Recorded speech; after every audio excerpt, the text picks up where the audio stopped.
All right, I think I'm live. How are you guys? Happy Friday. I am fairly excited for doing this show because it is, like the last time I did it on a Saturday, a pretty rare experience for me to do it on a weekend or to do it on a and that I was able to do it.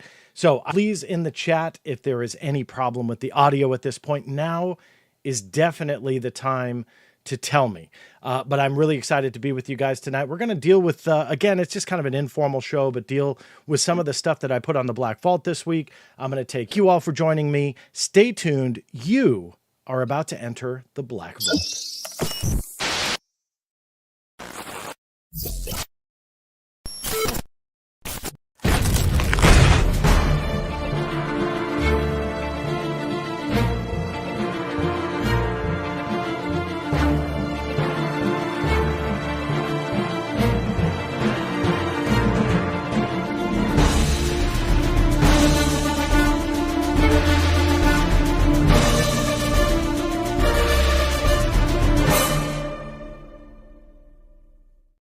So that's right, everybody. As always, thank you so much for tuning in and making this your live stream of choice, especially on a Friday night. I'm super thrilled to be with you guys. My name is John Greenwald. I am the owner, founder, creator of the Black Vault. You're looking at the entire staff.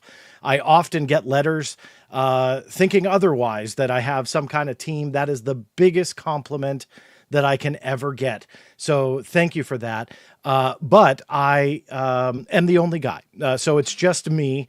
And tonight, in a very rare Friday night appearance, I'm just going to go ahead and hang out with you guys.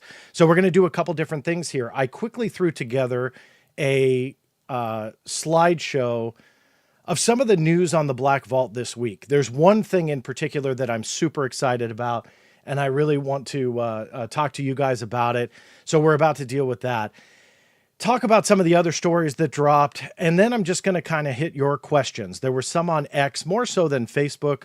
Again, short notice, so I apologize. But some of those questions came in, so I just kind of quickly threw them in the presentation. I'll deal with some of those, and then just, kind of deal with whatever comes in the chat. Now, this is broadcasting live on Facebook, on X, on YouTube, all over the place. And my chat takes comments from all of them. So on my side, it gets a little bit crazy. So if you've been here on a live show, I do my best to try and get as many questions as possible. If you are on YouTube and you decide to do a super chat, that is very, very, very awesome of you. All of that money, no matter what you put in, 100% goes right into the Black Vault. I don't pocket anything. I don't take a paycheck. I don't write myself anything. I don't buy myself steak dinners. You guys, especially in this live stream, but if you follow me on social media, are seeing kind of the product of where your donations go. It does get pretty expensive to host the Black Vault. There's 3 dedicated servers that I host to host all the data. It pumps out about 12 to 15 terabytes of data every single month. And so that's a ton. So most of it just goes to the hosting fees. I make up the rest. And then whatever extra comes in goes into software licensing and some of these extra fun products, Black Vault. So just know are able to do a super chat if you decide to do so. Those really stick out on my side, so I'll be able to see those a little bit easier. It's kind of the only way that I can see them. That's all the help that I get. Other than that, it's just me. So I do my best to try and get to everybody on these live shows. And then questions I'll try and deal with on social media if I miss anything or anything like that. Now, here's where I want to start. And this is something that is something I've wanted to do for a very long time. And after quite a bit, I began experimenting with AI. Now, let me preface this next story with this. One of the most common questions / comments. Sometimes people ask, sometimes people say, hey, do this. And that is, how or when will you integrate all these documents into AI? And when you do that, make a chat bot and you can essentially talk to the documents. And is that technically possible at this day and age? Yes. And it's a super exciting day that we live in when AI is advancing. Now, I am a big geek. I can bore you to death for hours on AI. I've integrated it into my normal day job. This is far away from the Black Vault, has nothing to do with government documents or UFOs. But I work in the electronics industry. I run a company that sells headphones in bulk to companies like museums and school districts and hospitals and so on. Now, that's not a shameless plug, but rather in my business and in what I do, I have found ways to really save an enormous amount of time of data entry, for data processing, lead generation, stuff like that. Now, the reason why I bring that up is I have spent a lot of time researching AI and the development of it, and I am in no way an expert in anything. Expert is such a silly word to me because there's always more that you can learn. But I have dabbled enough in it to then integrate what I've kind of learned from my normal day job where I support my family into what I have fun with, which is what you're watching now. And although that you can put all of these documents into a AI or more specifically an LLM, what's really tough is taking nearly 4 million pages now of government documents that I've amassed on the Black Vault. So I'm inching closer to the 4 million mark, especially with this week. But to put all of that in an LLM is an astronomical process. But to make matters even worse is that government documents are really tough to make searchable. So even though, to anybody out there, you hear about AI and you're like, oh, you could just dump it in there and you can make it work. The chatbot will automatically read it. Well, we're talking about 15th generation photocopies, documents from the 40s, 50s, 60s, and 70s, stuff that is redacted, hard to read. And when you do what's called an OCR, optical character recognition, that OCR process to take an image, like a PDF document, and turn it into a readable text document, you get a whole lot of garbage. And it makes it incredibly difficult for then you to feed that into an AI because they're just getting a lot of garbage. Now, there's a reason why I'm telling you this is because, again, being the most common thing that is being dumped my way, both in comments and in questions, it is a lot more complicated than you might think because the data set is so large. I haven't done a server check on like the disk space over the 3 dedicated servers. I do have backups, and I back up in the same way that I actually house these things online. I have multiple backup servers, but not everything in one place. Why? Well, it becomes, again, very expensive to start backing up a terabyte plus of data on top of housing it and then transferring it to all these people. So I don't want to bore you to death with the technical end, but rather it is well over a terabyte of data.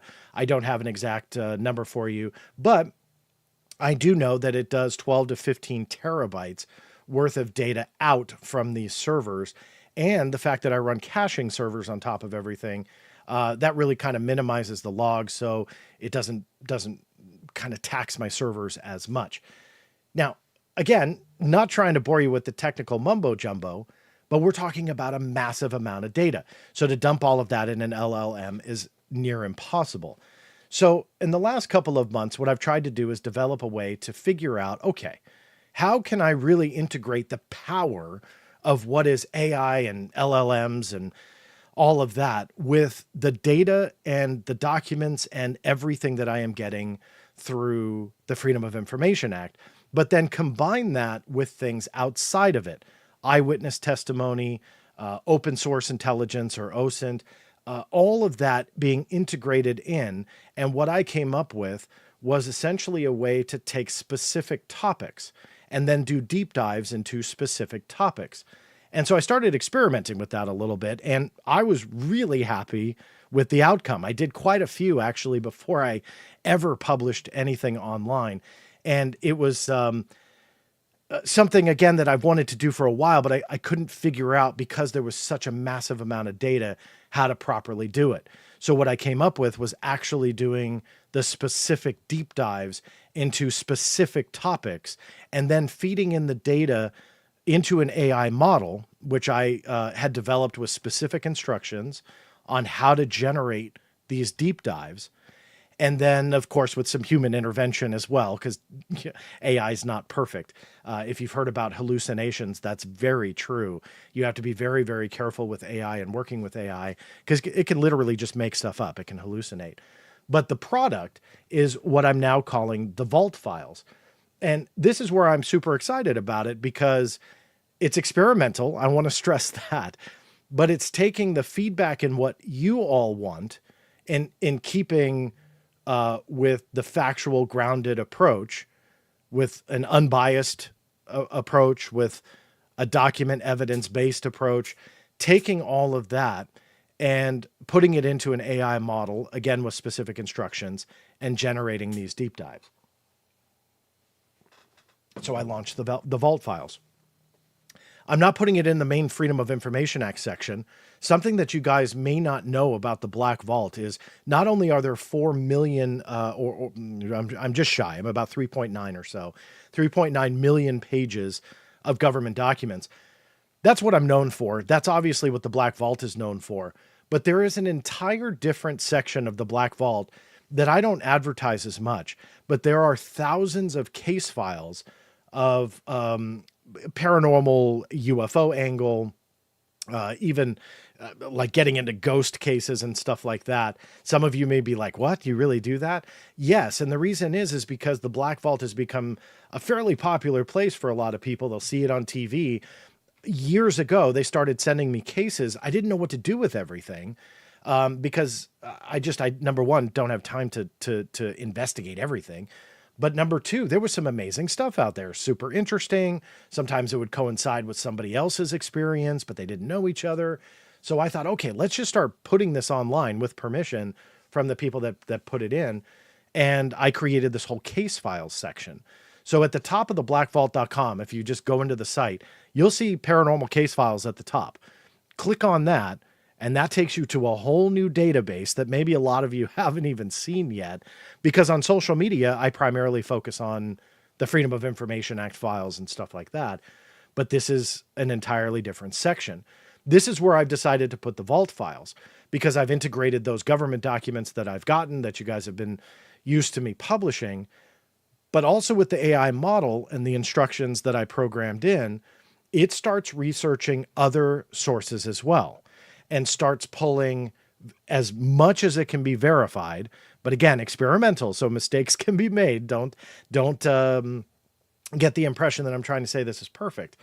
But pulling in all of that other type of data, and then making these 7 to 10 to 12,000 word deep dives, which I know not everybody likes to read a lot, but it will become great reference material for all of you to use. There's table of contents. I've done 3 thus far. I'm about to tell you a little bit about it. And with the table of contents, you can kind of jump around and get an idea of what those skeptical viewpoints are. What are the government documents? What do we know? What do we don't know? And all of these different things. And so I'm not going to read this whole description to you, but you'll be able to kind of see on the vault files exactly what this is all about, how I do it, what I incorporate into it. And of course, since it's not perfect, invite you all to take part as well. That if you see something and go, hey, John, you missed this. This is not right. Or this source isn't working. The link is broken. I try and verify them all before I put them out there. I try and heavily source everything. But again, if links change or something like that, contact me directly. And then I will be able to kind of quickly visit the deep dive again and fix it. And if it's wrong, fix it and go from there. So I don't consider these articles that are set in stone, but rather these are kind of, they're fluid, they're morphing, that they will forever begin to change as technology gets better to get into the data, but also as new data emerges. But until that happens, it's a deep dive into what we know and using different sources. So as you can tell, I'm totally geeking out over it, but it is something that I've wanted to do for a very long time, because I think that it is something that will be very beneficial as we move forward, trying to make sense of all of this.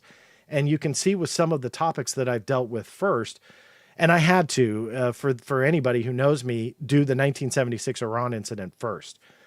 this is something that has always been dear to my heart just because it's the case that got me into UFOs. And I read about this when I was about 14, started utilizing the Freedom of Information Act when I was 15. This was the first case, and learned about this. I thought there was no way that it was real. I learned about this thing called the Freedom of Information Act. The resource at the time was called the Computer UFO Network. And they said, hey, if you don't believe these documents are real, I'm paraphrasing that, but essentially they taught you how to kind of copy and paste a letter and send it off. Sure enough, the document was real. The rest is history. I was hooked after that. The Black Vault is modeled after what I looked for as a 15-year-old kid, but I didn't find. The Computer UFO Network had been doing some stuff at the time, and having some UFO documents online, official records, stuff like that. But what I was looking for was a massive archive. And yes, by the way, Steve, this absolutely did become my favorite UFO case. Not necessarily because of the case itself, although to me it's pretty cool. I know everybody has their skeptical angle, but for me, it was what got me started. That was the bug. So even if this is solved one day, you know, and tomorrow we get the explanation like, oh, it was this, that's okay to me. This will still be dear to my heart because it caught my eye when I was 15. It taught me what the internet did not have. And here we are nearly 30 years later. Next year will be my 30th year. God, I'm getting old. My 30th year of doing this. It will be dear to my heart because of that. Because I never at 15 thought, oh, in 30 years from now, hell, I'll still be doing it. No way. I didn't think it would be even a long-term plan.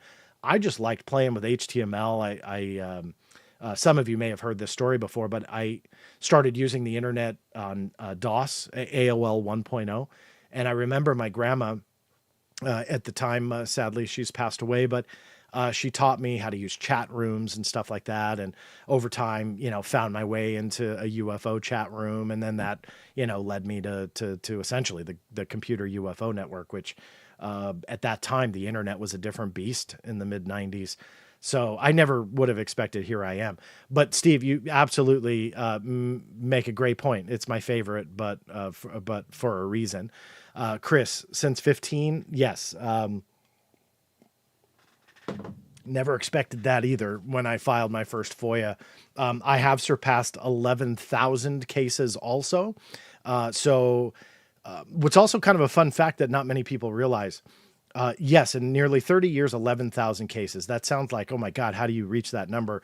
Yeah, keep in mind, some of these cases are somewhat simplistic in the eyes of the FOIA, and you're requesting a specific document, but you can't necessarily get it by sending an email. You got to file a FOIA request. So some are very simplistic. They're not super complicated in some cases. Others, they very much are. If you can believe it, I still have a case open from 2009 with the Department of Defense. So it's been a very long time since I've been doing this.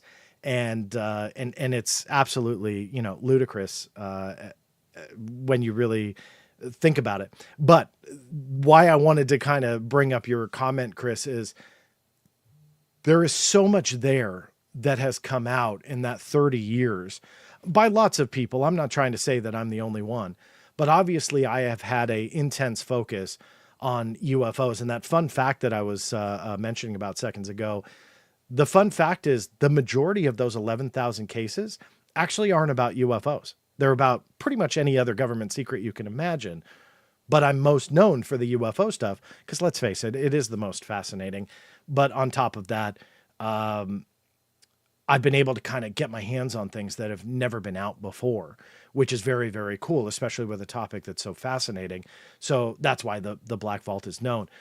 But with all of that being said, that's why I wanted to figure out a way to take all of that data and start pumping it in to these deep dives. Because again, I don't want to talk about all my plans here, but I will say this. You will see a lot of these deep dives appear in the coming days and weeks. I had teased that you guys were all going to get a ton of information to read. And that is very true. Just this week alone, I dropped 250,000 pages onto the Black Vault dealing with the Martin Luther King assassination that recently came out. I'll deal with that more in a couple of minutes. But with these deep dives, that's going to be even more information for you to read. But in time, as those deep dives are fine-tuned and as factually as correct as I can make them, with sources all around, what I'm then going to do is feed all of those deep dives into a chatbot. So even though it's not necessarily the terabytes of data or whatever it ultimately is with government documents, because again, that gets super, super complicated. In time, as I make these deep dives, I'm then going to integrate the model that I built, take all the deep dives, put them all together, and I think you're going to see something pretty cool. I don't know how it's going to turn out. So that's the experimental part of this.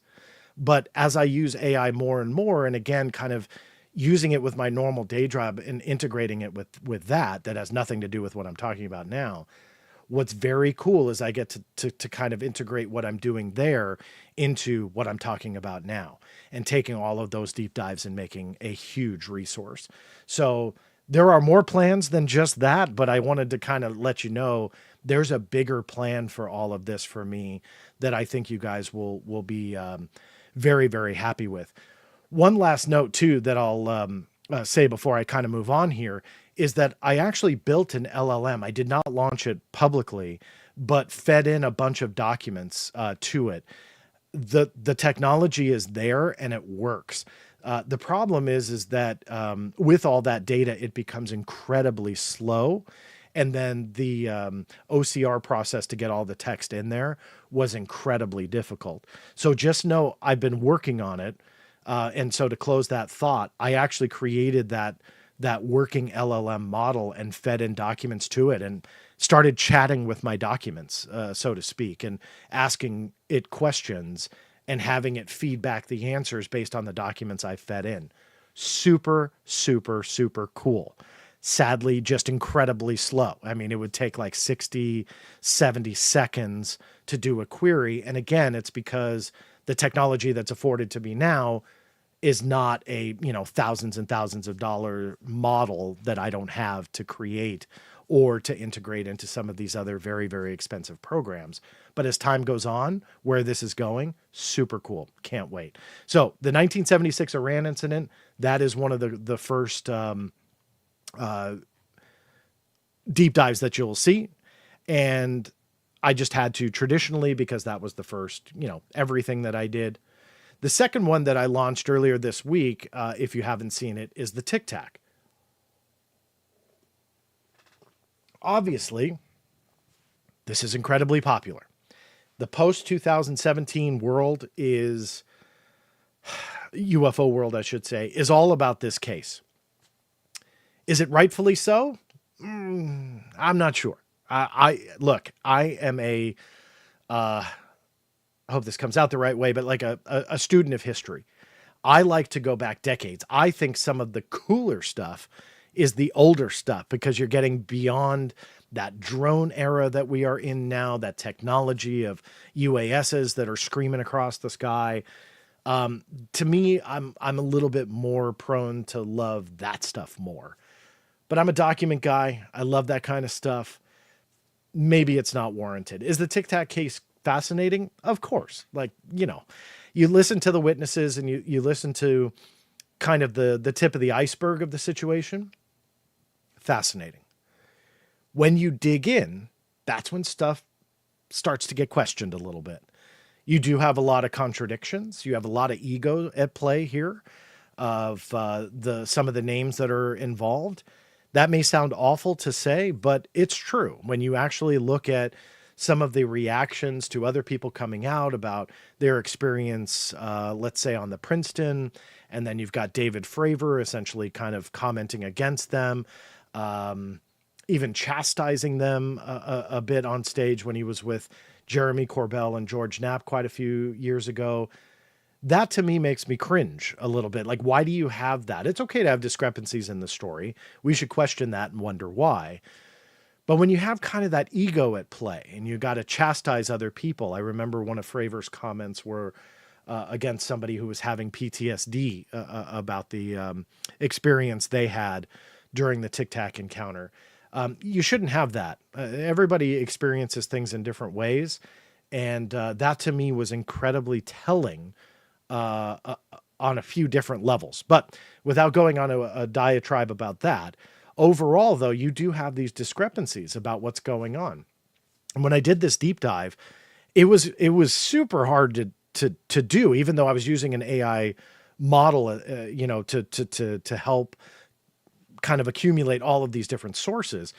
It that part doesn't matter. It's trying to figure out, like, where do the actual contradictions lie, and where do we have true issues with the story? Is it just people that are misremembering things differently? And that's okay. I mean, we have to give some leeway. I mean, this happened quite a few years ago.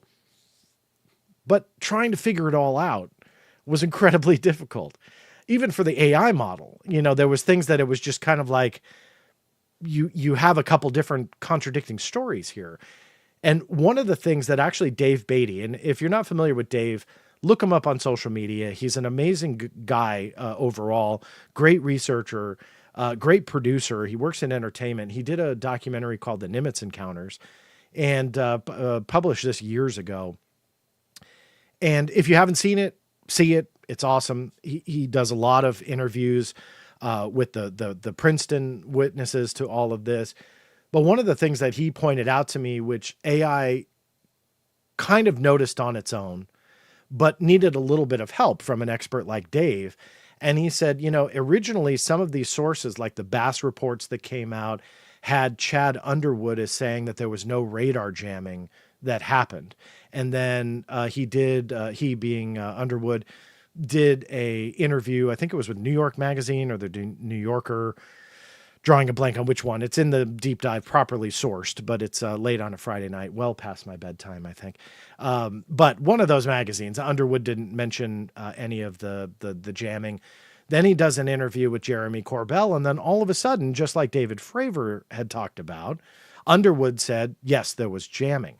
So you have these discrepancies, and so David pointed that out to me, and so I kind of then dug into that, fed in everything that I knew from the magazine interview that Underwood did, the Bass report that came out, the executive summary that mentioned Underwood, and the transcript of Underwood's interview with Jeremy Corbell. Now, telling you all that boring information so you can get an idea of the depth that I'm trying to do with these types of things, that although AI touched on it, after I published it, Dave brought it up. I thought, oh, that's something that I should look into more, fed everything back in, and it tried to make sense of it. And then I made sure it was as correct as I could make it, gave it a pass, updated the deep dive, put it out there. But what's really interesting is the reaction online. Now, I don't want to embarrass anybody, so I'm not going to name them. But social media interaction was like, no, Underwood's always maintained his story. And what's very cool is that you have the evidence to the contrary, but the internet takes a life of its own with these stories, that you want something to be true. And if you will it enough, it just becomes true. It's part of the lore. But then when you look at the actual evidence, you go, well, wait a minute, that's actually not true. And that's what's so cool about these deep dives. That, again, not perfect. I'm caveating it with that. But it makes you really start to realize, as you put all the data into a process that can translate it and try and make sense of it. And where it can't make sense of it, you go, wow, how did this get missed? And I thank Dave a lot for that. I don't know if he'll see this segment or not, but I thank him a lot for that, for pointing it out, because again, these deep dives aren't perfect, but what he brought up was incredibly important. And then that gave just another niche to dig into on these deep dives, armed with nothing but data. Not speculation, not I think he said, not I kind of remember, none of that. It's here's the document 1, here's the document 2, here's the transcript with Underwood. Make the section. And using only that data, it comes out with it. And what's interesting is this, because you see the internet takes a life of its own. But the more interesting part was you immediately see people thinking, how dare you, John? Underwood wasn't lying. Well, I never said that he was. The problem is the discrepancy and the fact that nobody really wants to ask why that discrepancy exists. And that to me is fascinating too, to see this unfold, because you have two ways to look at this. Well, maybe three, arguably. Underwood misremembered and then remembered there was jamming. So he kind of did his interviews, never mentioned it, even told Bass, according to the documents, there was no jamming. Specifically said, no jamming cues. That's the quote, right? So nothing. Then later, he comes out with his interview with Corbell. So misremembered and then remembered and changed his story. Number two, yes, maybe he is lying. That's a possibility. I'm not going to accuse him of that. I don't know the man. I've never spoken to him before. But we have to, as researchers and curious onlookers, we've got to take that into account because you do have this discrepancy. Maybe it is a malicious lie. Or the third, which is Bass lied.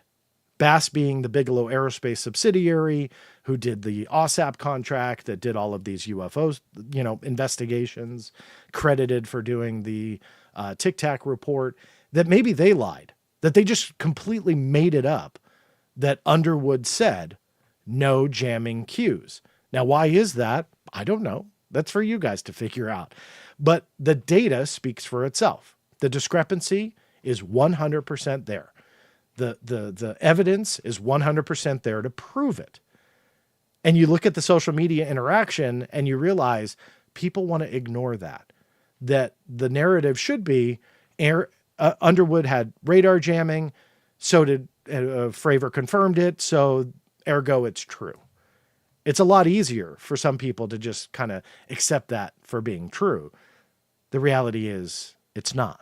And that's what's very cool about these deep dives, is because you see those using data and evidence. That is one of the biggest things that I programmed into the AI model in the instruction set, was as much data and evidence as you can.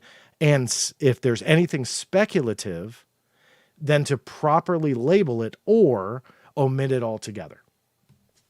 Nothing's perfect, but it's in the instruction set. Number 3, just launched today, actually. This was the Kexsburg incident.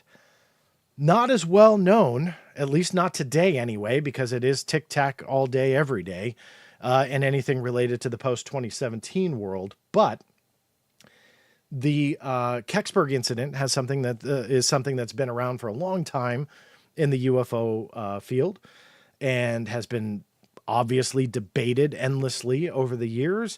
Some say it was fallen space debris, probably of Soviet origin. Others say it was alien. So what I did was fed everything in. One of the unique contributions to this deep dive, especially more than all others, because there are a lot of articles about this out there, is simply this, and then I'll move on, is in 2021, I started looking for government documents, not only related to Kexsburg, but also the court case that Leslie Kean was involved in, the Sci-Fi Channel. This goes back quite a few years. If you're not familiar with it, it's actually a really interesting story. It was a court case that was brought in under the Freedom of Information Act. What I went after were the documents that were created internally at NASA about that court case. Never have been seen before. A lot of the court documents, some of which were public, others were not. They have stayed hidden for years and years and years. I went after all of that and actually got a lot of it. There are still pages withheld. I go into all of that into the deep dive. But what's very cool is that's data that has not been available before and now being fed in with all of that other information, trying to make sense of Kexsburg. So that is the third and latest case on the Vault Files. Now, in the description already here on YouTube, if you're not on YouTube, go to theblackvault.com/live. Again, that's www.theblackvault.com/live. That will bounce you to the YouTube channel.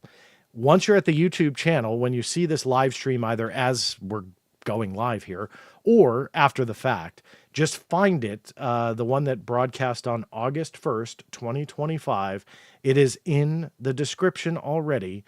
Click on the Vault Files. You will see not only those 3, but also as time goes on, a heck of a lot more. So there's a lot of stuff planned for that. As you can tell, I'm super excited about it. definitely worth checking out. And one of the things I posted on social media today, and also comment below here on YouTube or wherever you're watching, and I mean this because I'm watching them all, what deep dive do you want to see? Like, what do you want me to tackle next? Obviously, I'm trying to do an emphasis on evidence-based stuff, but on top of that with government documents. So try and stay in that vein, but please let me know what you want, because as much as I can use the word perfect this model, because the instructions keep getting bigger and bigger. So again, not trying to repeat myself or bore you to death with the technical part, but the instructions that are in this model are growing after each deep dive, because I'm seeing new things, I'm realizing new things, seeing the problems that arise. And so what I'm trying to do is fix it every time that I do these deep dives. Fix it, make it better, fix it, make it better, fix it, make it better. And if you have something that you want to see tackled, let me know. Comment on it, go to social media, or write me on theblackvault.com. As I said earlier, I'm the only one that does this. So I'll see it because no one else sees my email. I'm it. So moving on from the vault files, because I've geeked out enough on that. One of the other additions, the third actually search engine, I guess 3 for those who love numerology, must be the theme of the night.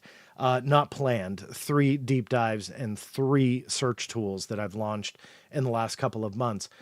These are specific search engines where, when I was talking earlier about OCR, spent way too much time, mostly of CPU computing time, that converted hundreds of thousands of pages of documents on the assassinations of Martin Luther King Jr., Robert F. Kennedy, and John F. Kennedy, and took all of that text and converted it into 3 massive search engines that allow you to search specifically the data sets of all 3 of those archives. Now, that sounds like a huge word salad for nothing, but why I say it that way is that when you use stuff like Google and all that stuff, and they're great, they're powerful tools and all that, the problem is that when you have hundreds of thousands of files, especially PDFs, I can tell you as a website owner, you are lucky if you have 5 to 10% of that information indexed into Google. And I mean that. Of the hundreds and hundreds of thousands of PDFs that I have on the Black Vault, I have tried and tried and tried to get Google to archive everything. It won't. And there's no other reason other than it doesn't want any one website, unless you're paying thousands of dollars every month, to take too much of their resources. So that definitely cripples me a little bit, because Google only does a small percentage. So what I've done here is develop these search tools to then take all of the data sets of these hundreds of thousands of files, create specific search engines for that, and then you can go ahead and search. There's the 3 that I mentioned, and I've talked about OCR a little bit. I wanted to show you the difference between what the government, when they do actually do OCR, because most of the time they don't, and the process that I had developed over the years to do OCR. Here's a comparison on some of the, let me get my pointer here, of some of the Martin Luther King Jr. stuff. And this may not seem like a big deal, but this is for my tech geeks out there, that you can see the difference on how it takes 30, 40, 50, 60-year-old documents and puts them in text form, how messy it could become. Now, most of the documents that the government dumped did not have any text whatsoever. What does that mean? Google doesn't touch it. Google does sometimes take PDFs and will do its own OCR, but that is, take it from me, I do it all the time now, an incredibly laborious process when it comes to your computer CPU power. So Google's not going to do that a lot for any website, because it's just going to take too many resources. So they may do something, but not a lot. For the most part, government does none. When they do, it's completely messy like this. And you can see all these wrong characters. Things don't look right. You can compare then the same exact document, I didn't touch it at all, how much clearer it is. Not perfect, nothing ever is, but you can absolutely see the difference in how this is generated on the back end. To a search engine, and then later those LLMs, the clearer the text, the more powerful it is. So you can kind of see down here even more so how unbelievably awful it is, and then you can see how much better it is down here. So I've been trying, again, behind the scenes with software, trial and error, to do stuff like this, to perfect it as much as I can to make these search engines better. Another one of those geek out moments, but looking at the difference between the two, you can clearly see it is awesome, and it's only getting better. One of the other cool things about these search engines, like, who has time to read hundreds of thousands of pages? Look, I geek out about this stuff, and I can't. I wish I could. What's cool about these search engines is what you find. And just to give you a quick example, you look at this with the MK Ultra keyword on the Martin Luther King Jr., you come up with 8 different matches. So this is maybe a video in itself, but there's different keyword matches with MK Ultra in these records. You go in, you click. The view with highlights option is something that I programmed in.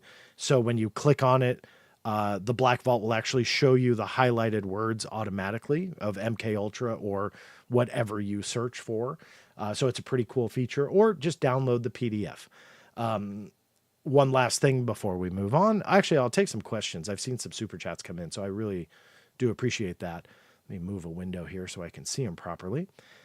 One other very cool thing about this is if you want to do your own research on your own computer without using my search engine, build your own, have all the data for years to come, so you archive it. Everything is available in zip file as well. In some cases, 20, 30, 40, 50 gigs per file, but you can just click on it and download everything at once, which makes it incredibly easy to download it all. It may take you a few minutes, but very cool. Okay. Let me switch gears. First off, thank you to anybody who's sending in super chats on YouTube. This is incredibly helpful to me. As I mentioned in the very beginning, 100% goes into the Black Vault. Everything that you saw about the LLM models, the AI integration, stuff like that. Sadly, the free versions of anything that you can find out there are not adequate enough. So I have used multiple models in case you're curious. I use all of the ones you can probably think of with software licenses for Gemini. So I've used Gemini for various purposes. And OpenAI's model have experimented a lot with 4.5, which I don't really like, 4.1, and then 4.0, which most people use. Grok I've experimented with. Obviously, that one is, I don't know. I've got mixed feelings on Grok. Regardless, use all of them for this project. So in case you're curious, it's all of the above, all of which serve different purposes. And then one last geek out moment. I pit them against each other a lot of times and have them evaluate each other, fact check, stuff like that. So it can take 10, 12, 14,000 words and actually fact check a hell of a lot quicker than I can. Even though I still do give it my own human pass, I am just that human. So sometimes I can miss things just as much as AI can, but that is all part of the process of trying to make this as accurate as possible. But all of that has a software license attached. So that's some of the different software that I utilize, where super chats and stuff like that, it all goes to those software licenses, even the OCR. I have a license for Acrobat. I actually use Abby a lot and have created kind of a specific set for Abby to do the OCR. So there's a heck of a lot in this that obviously gets very tech geeky. But if you're curious, like, well, what else other than web hosting? There's that.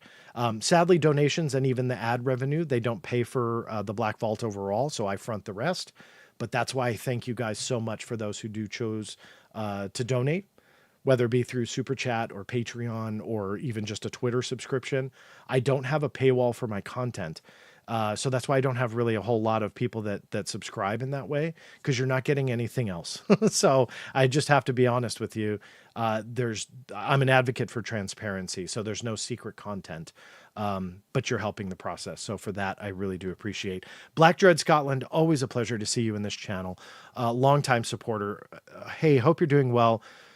What's your thought about the JFK assassination? Well, that's one heck of a loaded question.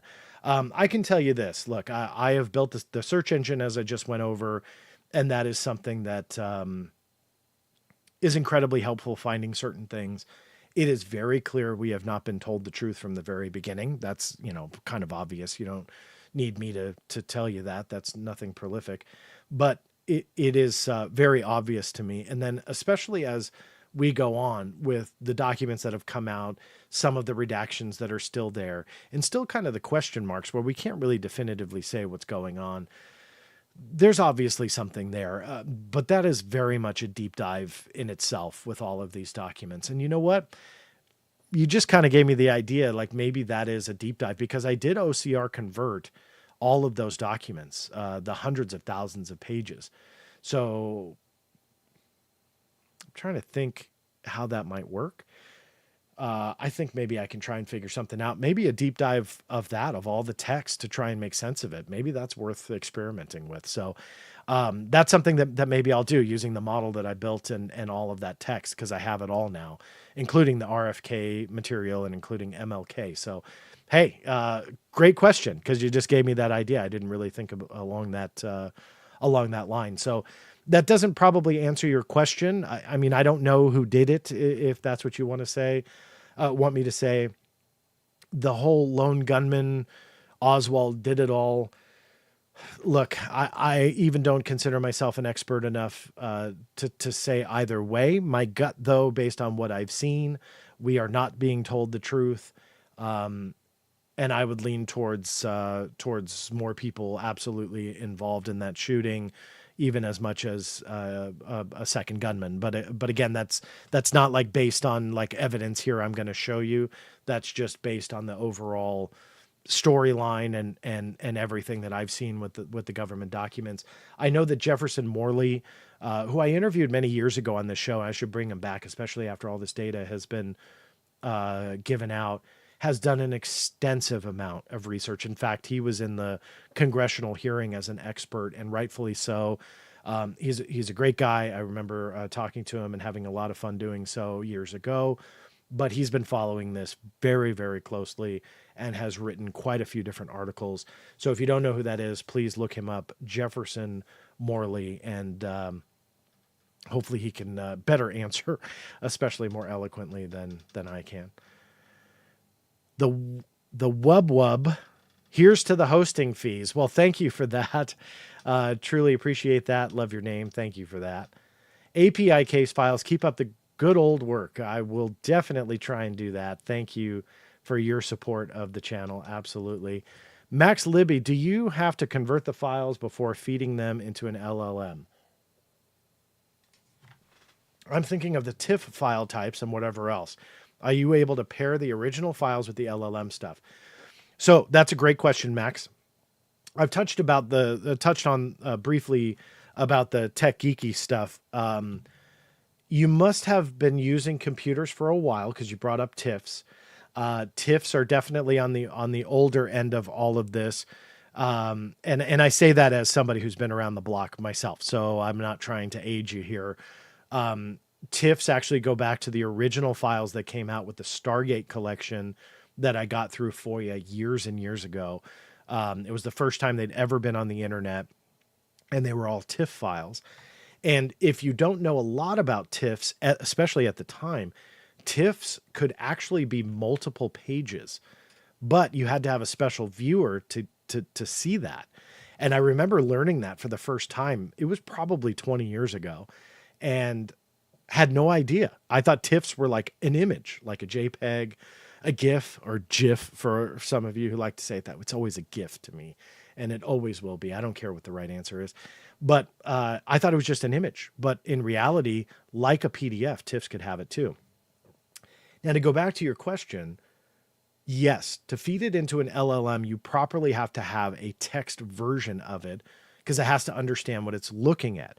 Now, could an LLM have a OCR software to essentially read the image on the fly? Absolutely. And in fact, I think OpenAI's 4.0 model has one, but I question how good it can be. But more than all of that, it's if you feed a lot of data into it and you have 100, PDF files that are a couple megs a piece, you could be at hundreds of megabytes to over a gigabyte very, very quickly. So the problem with LLMs is processing now gigabytes of data. So what you want to do is convert it to text, because text then is a fraction of a single megabyte, depending upon how much text there is. But you get my gist, my gist there. So you want to make sure that you have everything converted to text. Then you have the limitation of how many TXT files it can handle. So do you combine them all into one big one? Do you use different ones? Can it handle that? Again, depending upon the model you're talking about, they all cap the limit. And they cap the limit for people like me, who will take 100,000 TXTs, dump them into an LLM. The problem is that takes a lot of resources. You're talking about 100,000 TXT files. So what they do is they cap it. I'm going from memory here. I think OpenAI's model is like 10 or 20 files and maybe a couple hundred megabytes. So they do allow for sizable, again, that's off the top of my head, so don't quote me on that, but they cap it. So they don't want you to just bombard them, their models with data and stuff like that. So that's where it gets very, very tricky. And then TIFFs, obviously they should be converted and probably to PDFs nowadays, but then go to text files as well. So those are the challenges when you're talking about a huge data set of hundreds and hundreds of thousands of pages of making that work and making it work comprehensively. And that's really the difficult challenge. So I'm working on it as best that I can. I'm geeking out over it and having a blast with it, because it really is incredible what you can do. But I'm trying to integrate all of that into the Black Vault, and those vault files that I was going over is kind of a culmination of that. Can we please get Comp-Lizert? Probably don't have that pronounced correctly, but thank you for your support of the channel. Can we please get a Black Vault FTUAP gerb soon? I'm going to be honest with you. I don't know exactly what you're referring to here.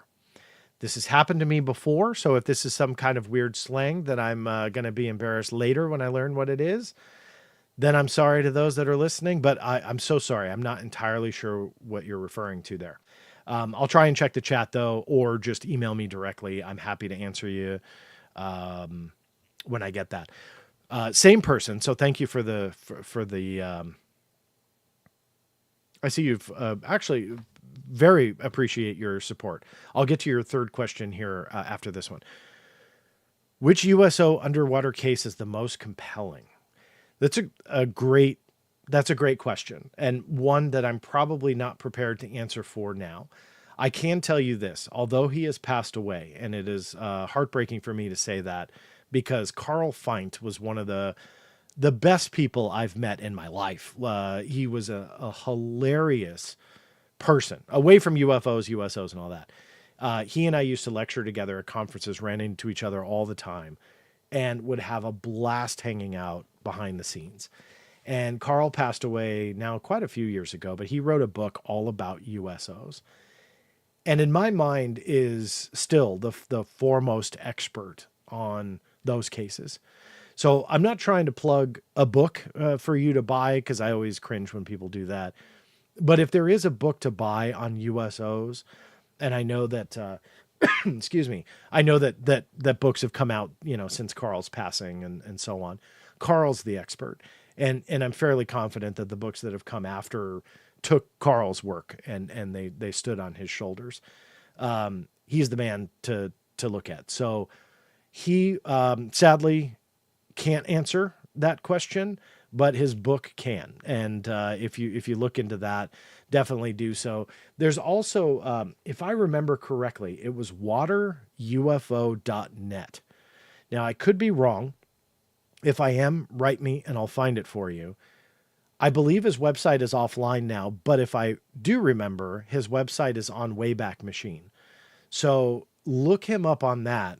If his website is not active, I mean, obviously he's passed. So I don't know if anybody up kept his website. It's been years since I've looked, but if memory serves, it's UFOwater.net or waterufo.net. One of the two. Look it up. And I remember, had a bunch of data as well on USOs. Very under talked about nowadays. I know that people talk about transmedium and they focus on a couple different things, but there's a lot more than what you hear about nowadays. And Carl Feind definitely paved the way on that. So thanks for the question, because he's a great guy that doesn't get talked about a lot, and he should. Last question from you. And again, thank you for your support. What are your thoughts on the dark journalist's work? I've known Daniel for quite a few years, been on his show. Look, there's nobody out there that I agree with 100%. So this isn't an insult.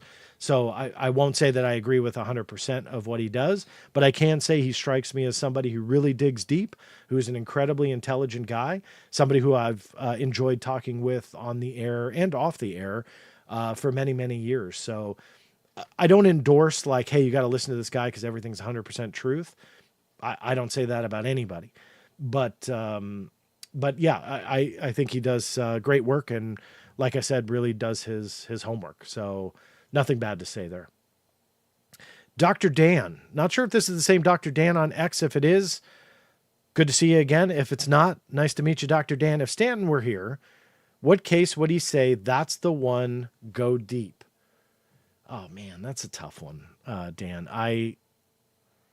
As you know, miss my friend Stanton dearly. Knew him for decades. Boy, what would he say? I mean, based on what he spent a lot of time on, obviously, the case, if you want to call it a case of MJ12, that obviously was something that was dear to him. Researched it for decades, and very meticulously, I should say. I know that he was really into the Betty and Barney Hill case as well. That's one that I think that he would say go deep on. And Kathleen Marden, the niece of Betty Hill, is obviously still around, and she does work. You can find her on social media. Little known fun fact. Fun in the sense that it is one of the highlights of something that I took part in. Obviously not fun with the fact that she's no longer with us, but we were able to orchestrate the last recorded interview of Betty Hill. Now, we didn't know it at the time, so it was a fun fact because at that time, she had not done a lot of interviews. And she had done many over the years, but she had kind of, not done any more. So it was a lot of fun because we were able to orchestrate that. What was not fun was after the fact and not too long after she had passed away. And it was kind of a heartbreaking moment because we had done a show for History Channel, which I'm going to be honest with you, I can say it now because it's been so many years and I don't work for them. But I was an associate producer on it. It was one of the first shows that I had done as a like a low level producer. Again, it was I wasn't in charge of the writing and stuff like that. But as an associate producer, you kind of put everything together. And so I was able to orchestrate this interview with Betty Hill, and it was awesome, to be able to do that. The final product of the show, sadly, they went the skeptical route. That was 100% out of my control, and it was kind of a shame. So that I didn't like, but to get that raw interview, which I still have actually here in the Black Vault, that's not on the internet, just because I don't have the legal right to show it. But it was the last interview that Betty Hill ever did. So that was such a cool thing, and such a sad aspect that it ended up being her last, because it was, it was a great story. It was a huge historical significance, and to be able to orchestrate that was awesome. So anyway, I think, to go back to your question, Dr. Dan, that is something that Stanton would say, hey, go in on that one and, do a deep dive, which we'll see what we can do. I'll put that on the list. Absolutely. And see what we can what we can come up with. All right, so that ends the for now anyway, the super chats that came in. I'll revisit that after. A couple more things to deal with this week on what happened in this week in review. And anybody who watches, social media and stuff like that, that the UFO topic, there is always something going on. And this week, there is something that's definitely worth a mention. And it's always something that I want to talk about, but I'm always apprehensive because people twist my words and, I get lambasted by my haters out there about this UAP Disclosure Act. And, here's the news this week, and then I'll get into why I'm lambasted by those people, is it was reintroduced by Senator Chuck Schumer this week. And verbatim, it's almost word for word. I think there's a few select differences, but regardless, it's the same. And they are digging in, trying to get transparency for the UFO and UAP topic. And, this is something that Schumer has latched his name onto, reintroduced the UAP Disclosure Act as something to be a possible amendment to this next NDAA, or the National Defense Authorization Act. And thanks to D.D. Johnson, with his username on X under the same, D. Dean Johnson. If you don't follow him and you're interested in all of these legislation issues and staying on the cusp of it, this man has the connections to do just that. So if you don't follow him, do it, because he breaks stories days and sometimes weeks, and even in some cases months before the mainstream media does, talking about UAP related legislation issues. So in other words, if you want to stay on top of it, he's the guy to follow. And so he sent this out about the UAP Disclosure Act being reintroduced by Schumer. And look, let me just preface all of this by saying this is great. Anything that encourages transparency on the UAP issue, I am all for. But about me being lambasted and chastised and ridiculed and attacked by my loving haters out there, here's why. I do not believe it still has a chance to pass. Not in its current form. Will it be rewritten and things carved out and then it passes like a version thereof? Absolutely. That's a huge possibility. Where I get attacked is this isn't about me not supporting transparency. I would love it.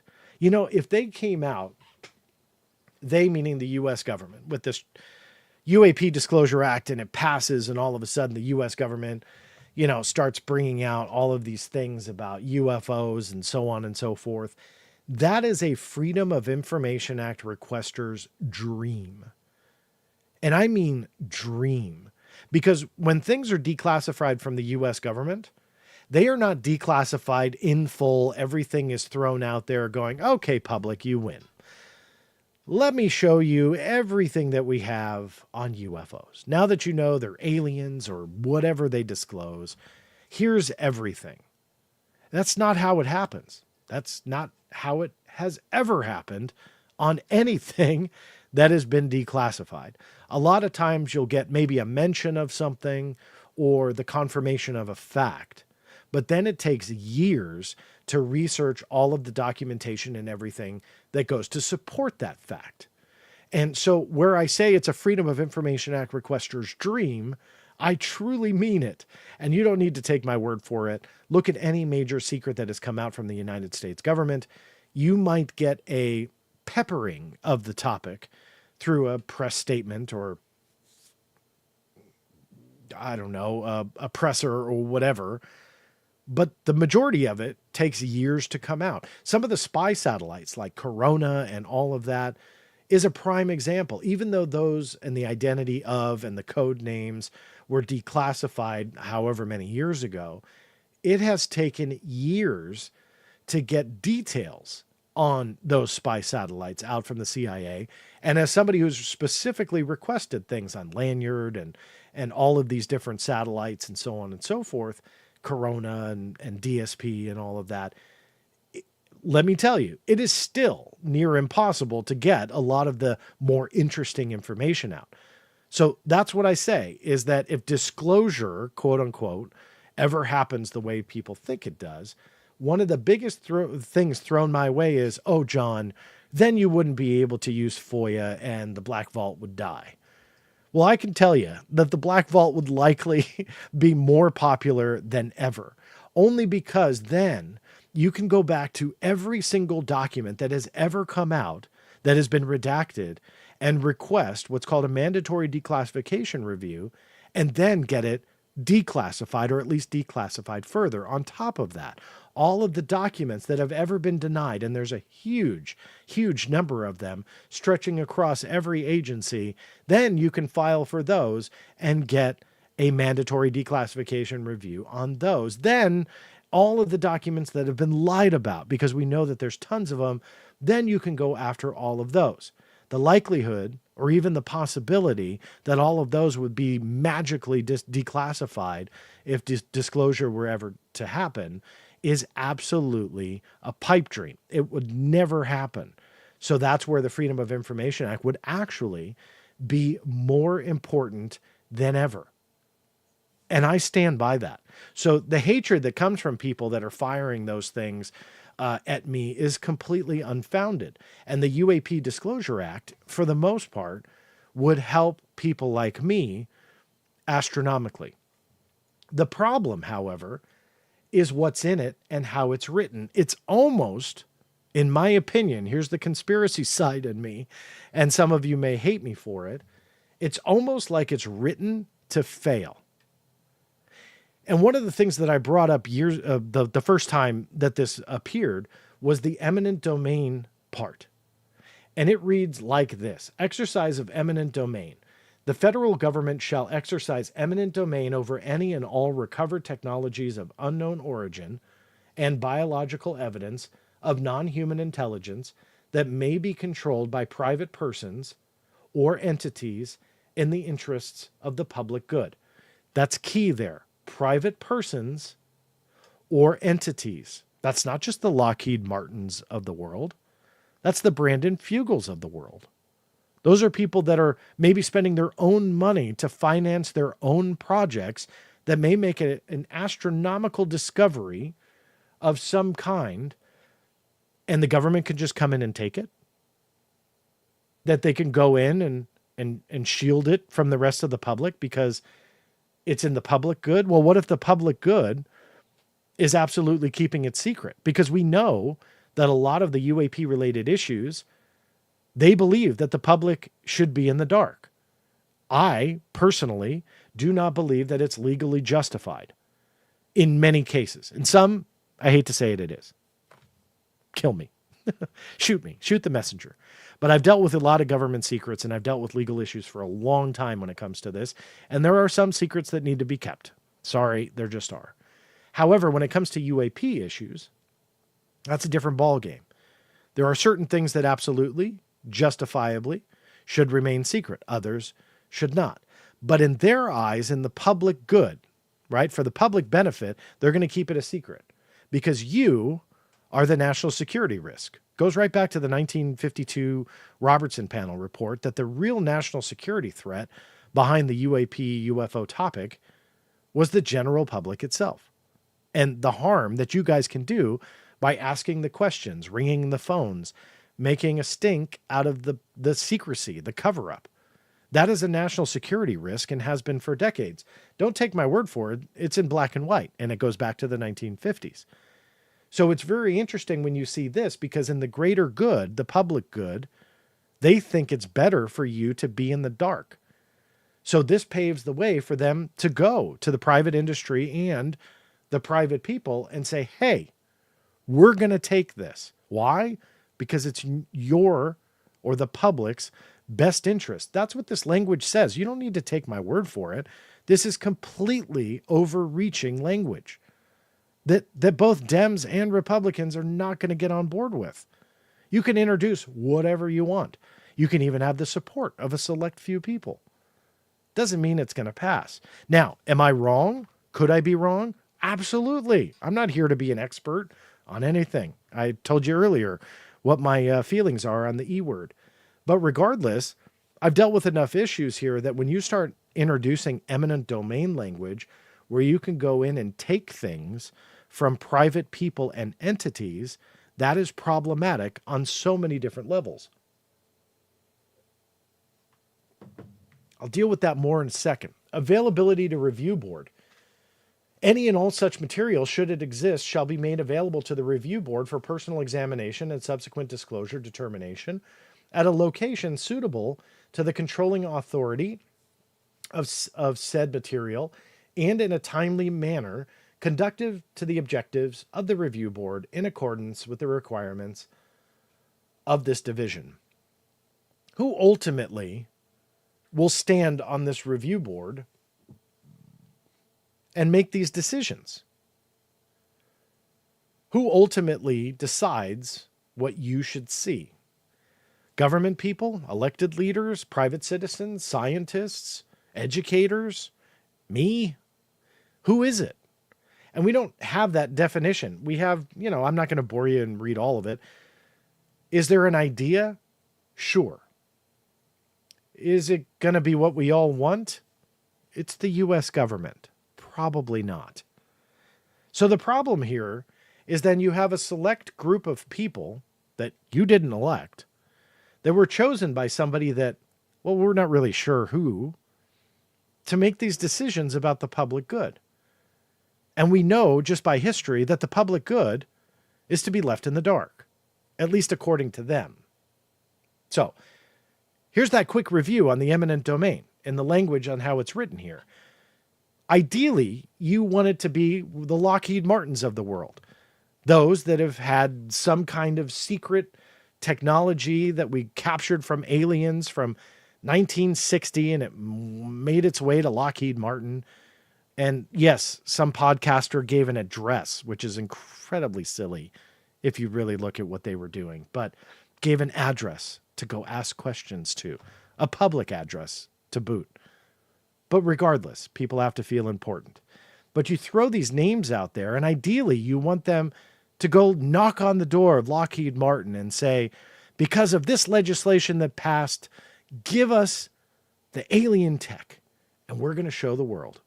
We're going to change humanity. That's, the dream anyway.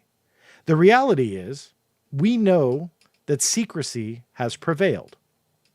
I have fought to get the U.S. Army testing results from the To the Stars Academy CRADA. The agreement that took UAP alleged material from the private industry. They made a deal with the U.S. military to test, share the results, and hopefully it'll be beneficial. The problem with all of that is that even with a public announcement, a public deal with a private entity, it's still near impossible to get everything. After years of trying, I got some, and I recently, in the last month or two, published some of that. But exactly what happened behind closed doors is still a secret, and that's the public deal. That's something that the U.S. Army admitted to. All of this other stuff, what are they really going to tell we the people? And the reality is nothing. But the other thing that other people aren't talking about or dealing with or wanting to deal with this language is how it's written. Because let's say this passes, and it might. I could absolutely eat crow whenever this may pass. And this language passes, goes into effect, and it's glorious. Humanity changes. And I eat crow because I don't think it has a chance. But regardless, let's say it passes. Where then does it stop? Because there's so much other technology out there that could be for the public good that's maintained by private entities that the public would benefit from. So why stop at non-human intelligence technology or evidence or whatever? Why don't we go elsewhere? Why don't we go to pharmaceutical? And some of you may support that. But pharmaceutical discoveries, scientific discoveries, advancements in propulsion, whatever, fill in the blank. Why don't we just go take that? It's benefiting the public, right? So the line here is not because we want to know the truth about aliens. Look, I want to know too. If they're hiding it, let's figure it out. Let's get that information. But the problem with the eminent domain language is that no politician would likely back this. Because if you pass this, where does it end? Because then an argument can be made for those advancements in propulsion that drive private industry. But it could benefit humanity. It could benefit all of us. So why not just go in and take it? Or experiments that lead to inventions of people that may then form their own corporations and all of that, free business stuff and what's great about America and building your own business. Why not just go in and take that? Why should they profit? Why why not in the name of public good? Should we not just go in and take it? And that's the issue. That's why this won't fly. That's my opinion. I don't know. I'm not a fortune teller. But when you really look at the language and how it is, this shouldn't fly. Not if you like freedom. I want to know the answers just like anybody else. And there's other ways to do it. And here's how. Deal with the secrecy. The secrecy will not be trumped by this. It just won't. What you will get is kind of like, the fluff from 30, 40, 50, 60 years ago that may already be out in the public domain, but they lift a couple of redactions to adhere to the language that Congress passes. That's what you're going to get. The secrecy itself, specifically the security classification guide on UAP, it took me a second, so many acronyms, but the SCG, when it comes to UAP, is what is killing transparency on this topic. Nothing, not even in the eminent domain stuff. So let's get beyond that. In the UAP Disclosure Act, trumps that. Nothing. Ask an attorney. Don't take my word for it. But nothing will circumvent the secrecy layers that are on there. That is coming from me, who has dealt with it for years and only have seen it worsen, not get better. That is a huge problem. So this language, albeit sounds great, and I want it to pass if it helps increase transparency. Sorry, I don't agree with the eminent domain stuff. So you're not going to get me to endorse that because of the reasons I just said. I want more transparency on if there's NHI stuff, but not in this language. I agree with our freedoms and I'd like to maintain them. But that being said, there's a lot of issues with this. So if it passes, great. I'll eat crow. I'll admit I'm wrong. But if it doesn't, it's, in my opinion, already written to fail. And that's the problem. But hey, exciting it got reintroduced. I hope that certain conversations take place on Capitol Hill. And I hope it gets publicity because that only helps a very important topic that should be talked about more. But until then, they need to write these things responsibly. And they need to make it seem like they want it to pass, because right now they don't seem that way. But more than all of that, we don't need more legislation. People are going to kill me for this, but I'm going to say it again. What we do need is a reform in a way for the Freedom of Information Act and a decrease in the secrecy around UAP. The tools to get all of UAP information out is already written. It already passed more than 40 plus years ago. It's already there. It's called the Freedom of Information Act. It's not broken, as some people want to lie to you and say. It just needs help and it needs funding. But on top of that, it has limitations for a reason, and those limitations are the secrecy. If you pump money into the FOIA and reform it where it needs reformation, and then you deal with the overreaching secrecy layers like the UAP Security Classification Guide, you will get what this UAP Disclosure Act is trying to accomplish. I truly believe that. 100%. So mandating what it is in this language sounds great. And so many people flip out. Oh, they're using NHI language. So this means not only it's true, but we're going to get disclosure.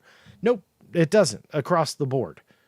What you have to deal with is the secrecy, because this doesn't trump it. And if for the public good, if it is better to keep you in the dark, they will. And the secrecy layers are already written. You didn't vote on them. You didn't vote for the people who wrote it.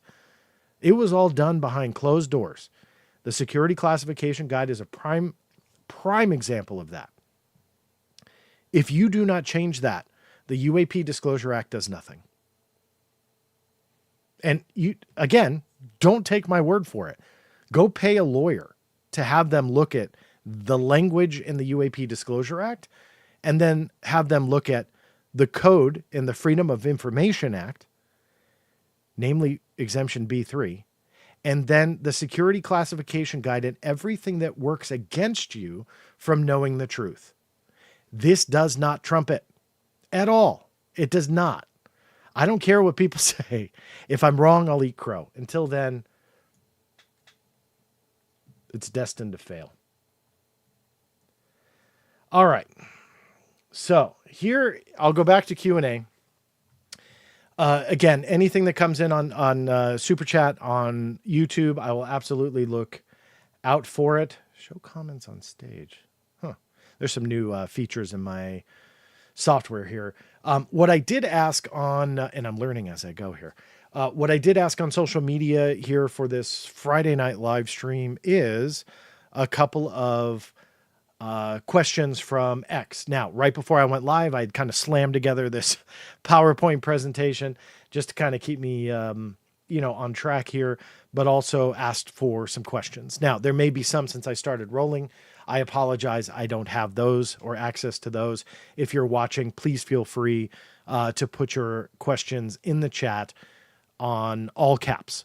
So I will pause on my end, the chat. It will be live on your end. I'm going to pause it here. Put everything in caps, and that way I can see it.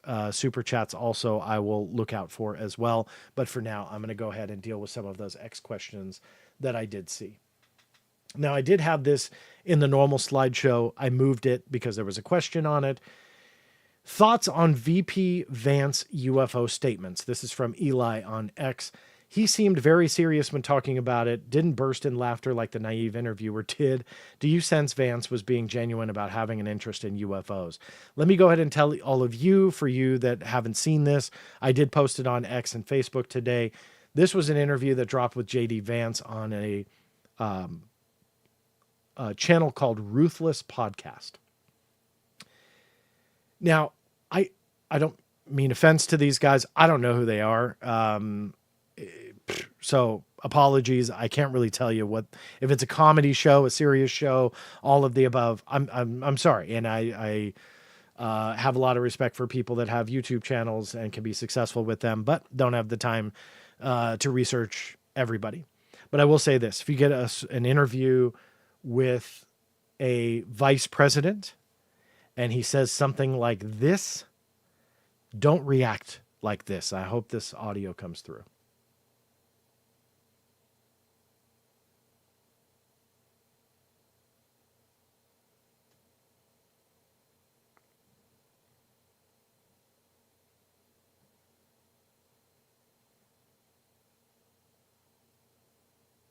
No audio. I knew it. Oh, that's horrible. Okay. So I'll apologize to you. I thought that would come through, and I'm not entirely sure why. Let me try one thing.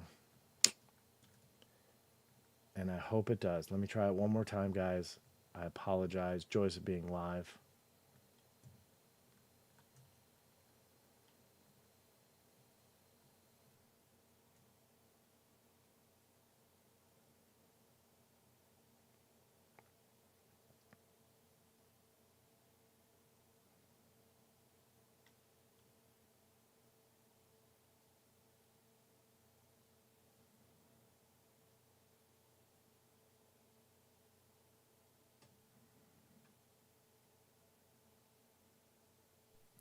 Okay, I don't know. I haven't seen comments yet. Did that audio play for you guys? And if it didn't, I'll just go over No audio still. Okay, I'm sorry. I don't know why it's not going through. Essentially, what are you saying that is that he's fascinated by the UFO topic, and through this recess here in August, he's going to be looking into it. And the interviewer does nothing but laugh hysterically, and then he pivots to like Roswell. And even though you didn't have audio, I didn't even go that far in it. But essentially, a sitting vice president is saying that he's fascinated by this, that he's wanting to know what the UAP videos are, and essentially what's going on. Is he joking about it? Look, anybody can say possibly. Who really knows? But you have a sitting vice president that's bringing this up as something that he's going to be looking into, and as F Pug says here, don't need the audio. The laughs and gestures say it all. Yes, that's absolutely right, because you've got a sitting vice president that's saying that. You look at his reaction and just laughing. That's an issue, because you should follow up with, well, why are you interested in this? It doesn't matter if you are or aren't. You should follow that up, because if Vance then says, well, look, I'm just kind of joking around, it's cool, but I really don't care, then you have an answer. Or if he goes in and says, hey, look, I've seen these videos, and although there are some skeptical explanations, I've seen more data and it just doesn't jive, or, whatever his answer is, who really knows? But there is so much more to go into other than laughing like a schoolgirl and then pivoting to, oh, this guy over here likes Roswell, and then he pivots to Roswell. It's a shame, and I'm sorry that the audio didn't come through. Last time I played a video, it did. So I'm angry at myself for not having that worked out. But regardless, you can just see by the gesture, and it really is a shame. So to go back to that question about what I think about it, it's just that the fact that he brought it up at all, even if he was slightly joking, even if Vance was joking himself, on his own volition, he brought it up. And I think that anybody, if they had any skill in interviewing, would kind of swallow the laugh, even if you think that it's BS yourself, and go, okay, Mr. Vice President, like, why? Are you joking? Or are you really, like, I think it's a complete joke, but why are you taking it seriously? And see where he goes. And sadly, that didn't happen. So I'm not here to educate anybody on how to interview, but I'm sorry, if you have the sitting vice president in the chair physically in front of you and he says something like that, don't giggle. Let him say it and ask him why. That's it. I don't care if you run a comedy podcast or whatever. Be a little bit more serious than that. So that's my 2 cents. Is Vance serious? I hope so. I'd like to see him, take some action there, but I don't look. If on the recess he's saying he's going to look into it, what did that mean? That would have been one of my other follow-ups. Are you saying you're going to Google some stuff? Go to theblackvault.com, JD Vance. Or are you actually going to be, giving a call to the CIA director or the NSA director and going, okay, look, Congress is on recess right now. They're trying to push some UAP related language when they get back, but I'm doing my own thing here. What do you got? What did he mean by that? And I would have loved to have heard that. So I don't know. Maybe he'll come on my podcast someday and I can laugh too. But those are my 2 cents. I want to know your personal take on the Tic Tac. Well, great question. I dealt with it a little bit earlier. I'll say this. I think it's fascinating. I think there's a lot of witnesses with different experiences that are worthy of investigation. I think that you should definitely visit that deep dive that I published on the Black Vault, because I think it really put a lot of pieces together. Even for myself, I learned a lot, pumping all that data in and kind of seeing what was going on, because I don't consider myself either then nor now an expert on the case. But I will say it's not something that I would dismiss.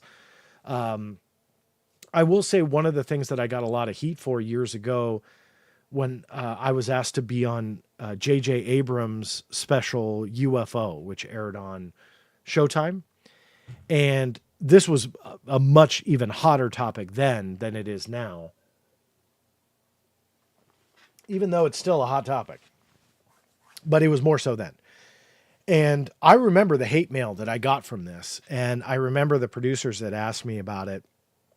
And I'm not here to say that it's Lockheed Tech or US Tech or some top secret technology test.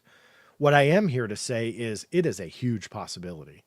And I've said this for many years and have gotten attacked quite viciously for it. And when I say viciously, I mean like people really flipped when I went on that show and said that, because it was such a big audience and people wanted me to say, well, this is it. You know, this is proof of aliens. And that's what people want. And I don't think at this point you can even come close to saying that. You can absolutely say if the witnesses are all telling the truth, which I think a lot of them are. We're talking about advanced technology. We're talking about, and that could even include, you know, electronic warfare stuff, spoofing, even though there were visual observations, and that's fine. There could be something else at play here. There's a lot going on. There's a lot of aspects to this case.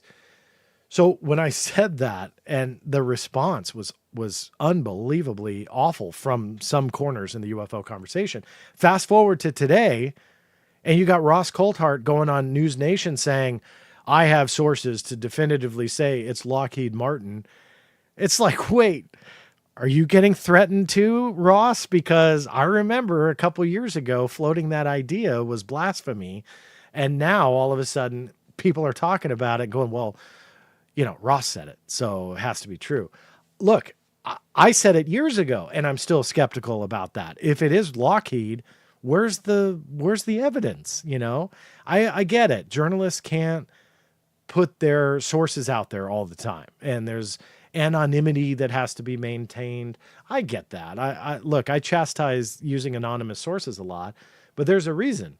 It's because a lot of people only use anonymous sources, and that's problematic. Anonymous sources, in my opinion, should be used to support evidence. So you may have, 40, 50, 60% of the story by verifiable evidence, and then 10, 20, 30% more as you inch towards the truth from anonymous sources, and altogether you have a story. That's, in my opinion, the way it should be. Nowadays, it's 100% anonymous sources. It's the whole trust me, bro. It's all that, and I hate it. I mean, the UFO field does not need that. So if Ross has some kind of supporting evidence, I would love to see it. And that is somebody who has floated the idea, not Lockheed specifically, but floated the idea this was US Tech years ago. There was a test of a hypersonic vehicle. It's called the X-43. And this test was within 48 hours in the same vicinity as the Tic Tac incident. Now, of all the gin joints in all the world, for there to be a hypersonic test of something in the same exact vicinity within 48 hours of the Tic Tac incident, that to me is interesting. Now, I'm not here to say the Tic Tac was the X-43, so please let me say that. That's not what I'm saying. But you do have now a lot of resources on top of the Nimitz carrier strike group that's in the area. You have it set up for this hypersonic test that was done by NASA. You have all of that. You have a lot of resources there. Why not piggyback something else?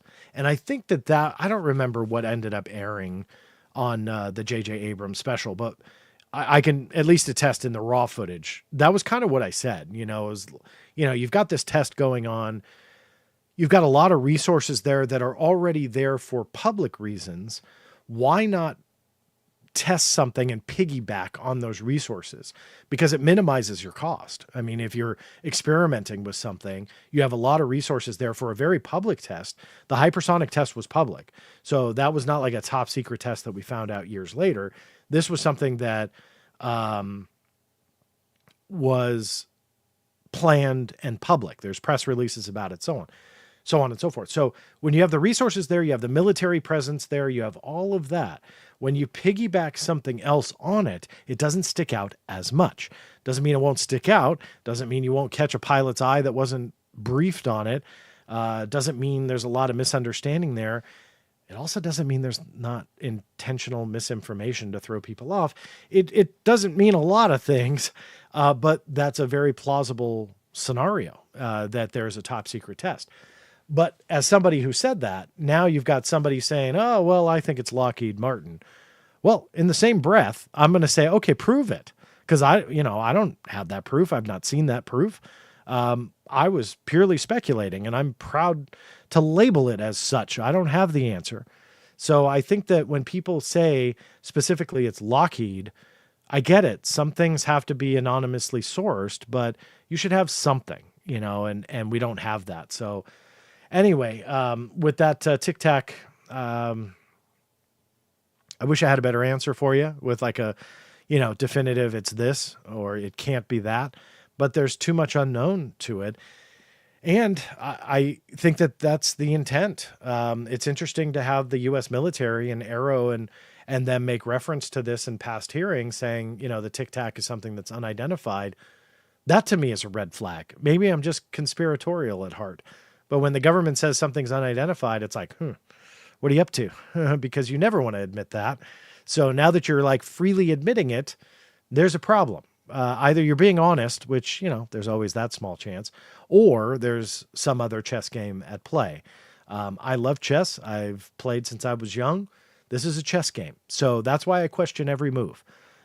Because the moment you stop questioning it and going, oh, well, they're just being honest, that move gets you in checkmate. And so that's why whenever they come out with something, even if it's something I want to hear, you have to question it.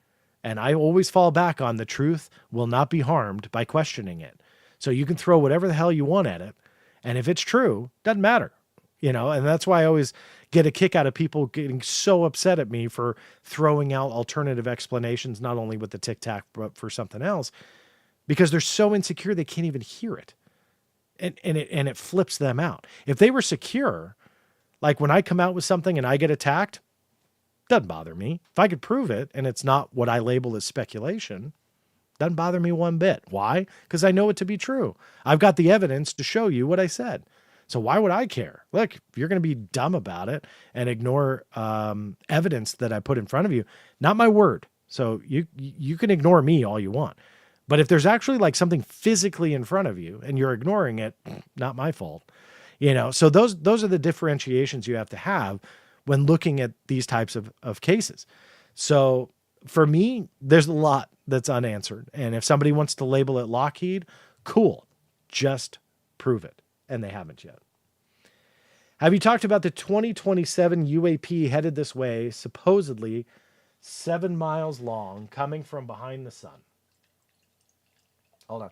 Just Friday night, getting some refills here. Make sure I don't spill. Have I talked about it? No. I've been a little apprehensive to post some of the articles I have seen on it. For this reason, if you've been around the block, and I know many of you have, there are always these types of craft allegedly heading our way.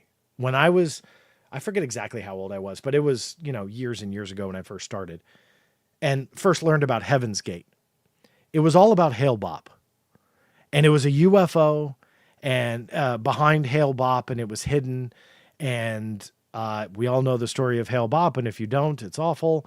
But regardless, this cult believed because there was this comet heading our way, there was an object behind it, and it was aliens, and they killed themselves to hitch a ride home. That's awful. You fast forward, there's some not so gloom and doom stories. You've got a Oumuamua.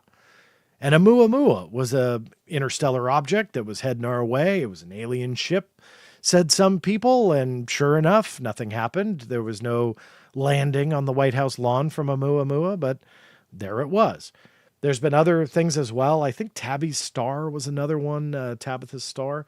That was one that was speculated that it was some kind of signal or craft or whatever.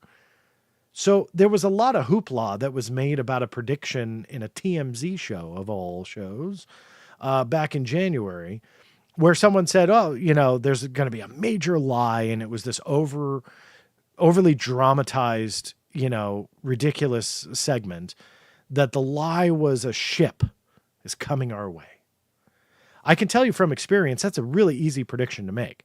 I'll make a prediction. In the future, somebody's going to say a ship's coming our way.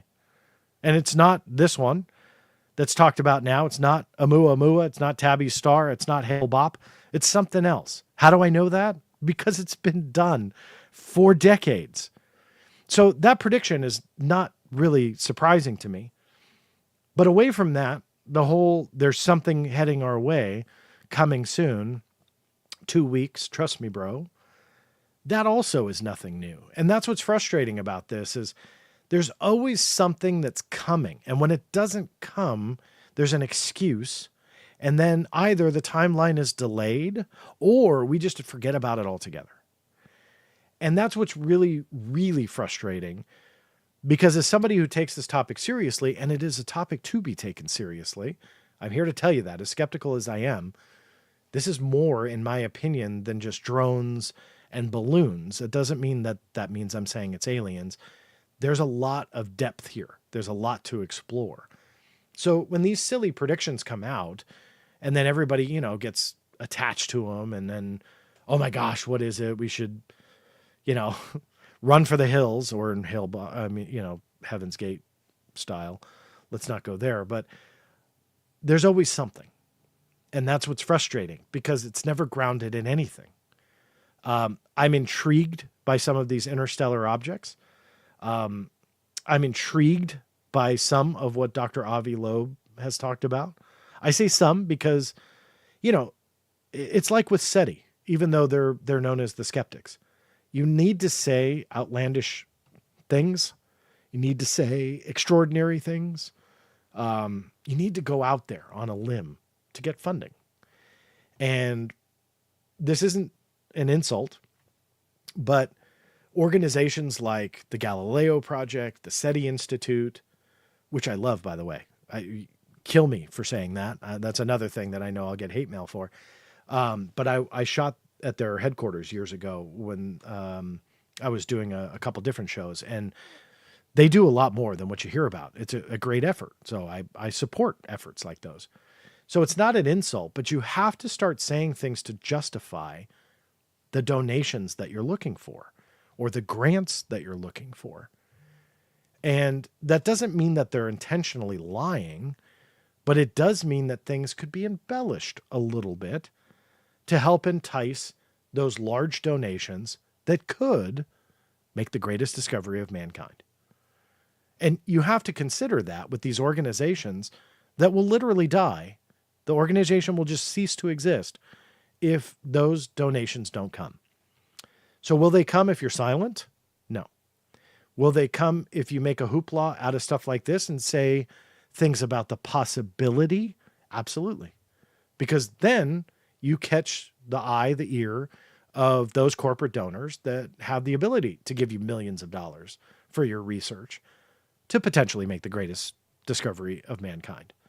So there's always that to take into consideration when dealing with these types of stories. But then you just have the grifters and those that want to make things that aren't there. They want to make a big deal out of things that aren't there, or make educated guesses, and there will be a major UFO sighting in the next 12 months. That's my prediction. And guess what? That'll probably be true. It doesn't matter if it meets your criteria of good evidence or not, but there will be a major sighting in a major city that takes place. It'll make major headlines.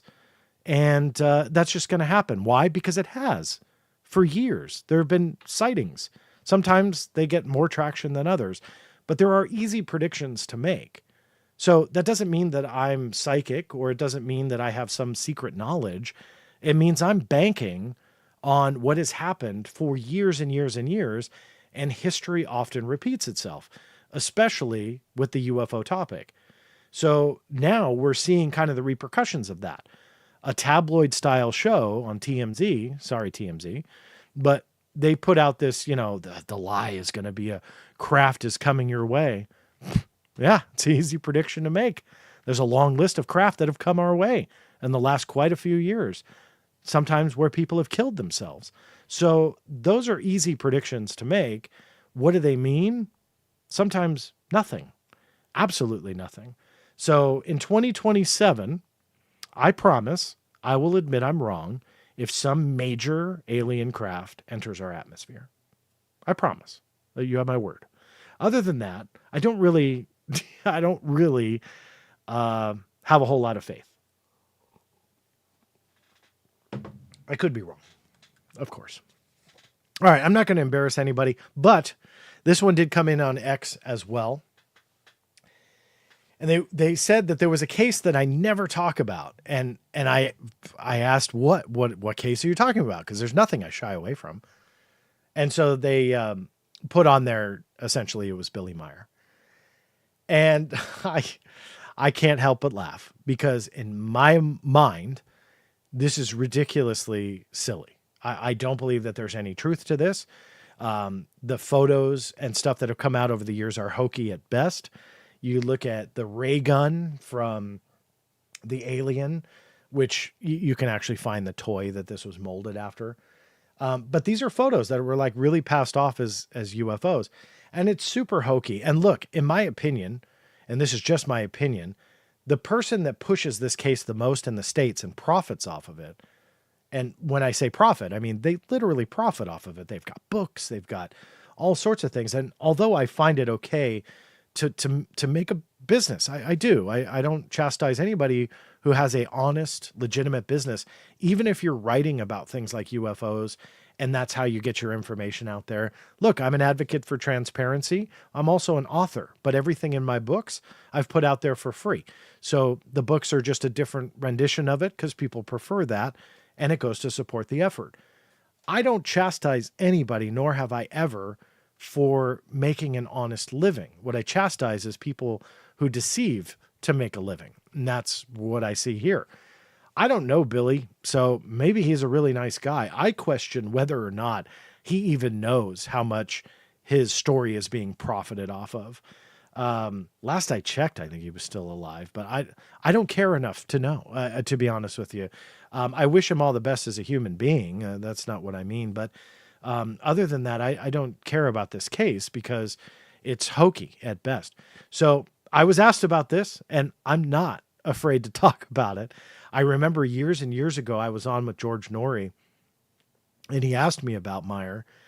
And I said, in my personal opinion, it's a hoax. And oh my gosh, the hate mail that I got after that Coast to Coast episode was ridiculous. When I was on with Art Bell quite a few times, I don't think it ever came up, but the world was different back then when you did radio. It was, they weren't able to really just jump on and send you comments. So I don't think anybody had ever asked me before. I'm not sure if Art brought it up before, but it was one of my first appearances, I think, with George. And George Norrie had asked me, what I thought. And man, that hate mail was excessive.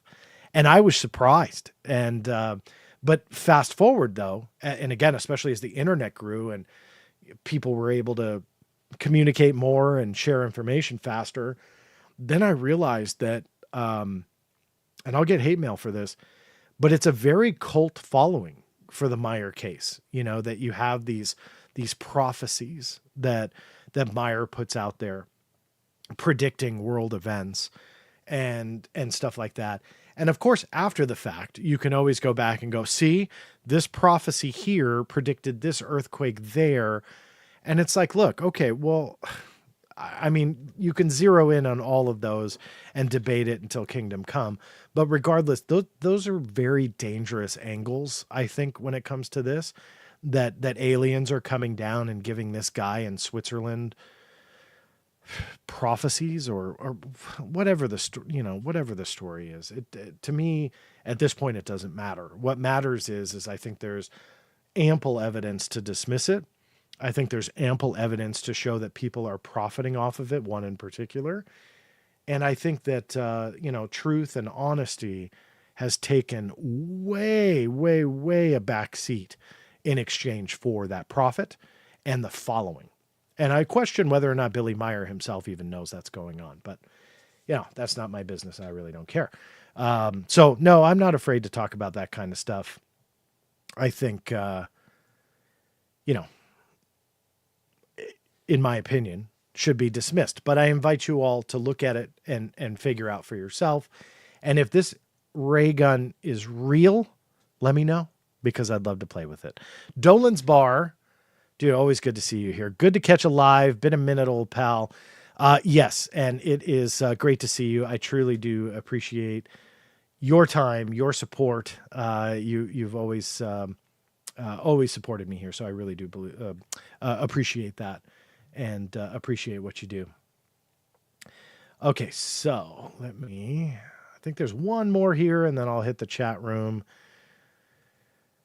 April Little, would you write a book or even a guide detailing the process of ordering through FOIA and overcoming the roadblocks? What do you believe the truth is about UAPs? What is your hypothesis based on your research? I know you try to stay neutral, but if we can ask anything, I want to know. That's a loaded one. There's a lot there. Okay, so let's deal with the first part first. April, would I consider a book? Absolutely. There are countless stories that I could bore you to death with FOIA, but more than a book. I don't think I'm going to do a book. What I do want to do is a video presentation that I've talked about a lot on this channel. I feel that, it would be a little bit dry for some, but I think that it would be something that I would love to do and just give kind of a course on the Freedom of Information Act. Earlier in this stream, I talked about the word expert. I don't use the E word a lot, especially about myself on anything. So I don't consider myself an expert. So it would just be my experience and trying to pass on, as many tips as I could. But yeah, I would love to do something like that. What do I believe the truth is on UAP? That's tough. It's tough to give you a short answer. And the reason is because I don't know. And it's always seems like, a cop-out on, I'm just not going to answer. You're right. I do try and stay neutral, but I also don't know. I've seen enough to make me realize that it's not easily explainable. I've seen enough to know that there's a massive cover-up going on. I've seen enough to know that this is one of the more secretive topics that exists within the United States military and government. I know for a fact that I can get, secrets on nuclear weapons and testing and, even kind of like getting into the nitty-gritty of what atomic weapons are all about easier than it is UFO information. And you can look at a lot of Department of Energy stuff that's been released and all that to support what I just said. But the question mark I have is why? Why is it so secretive? If it was top secret tech and could be explained in that way, it's very easy to cover it all up. The resources and the capabilities are there. And that's something that I think a lot of people don't deal with. When you look at the B-2, F-117 in development for decades, and they kept it secret. So if they want to keep it secret, they could. But yet you have all of this information that kind of comes out heavily redacted, and it's there. Why? And it's like a game. I mean, it is that chess game that if they wanted to cover all of this up, they absolutely would. They would lie through their teeth on all of this, and they would. So I think that there's another layer to the UAP topic that goes beyond trying to figure out, is it aliens or not? And it goes into, what are they doing? Because again, if this was that top secret tech, they could keep it a secret. They just could.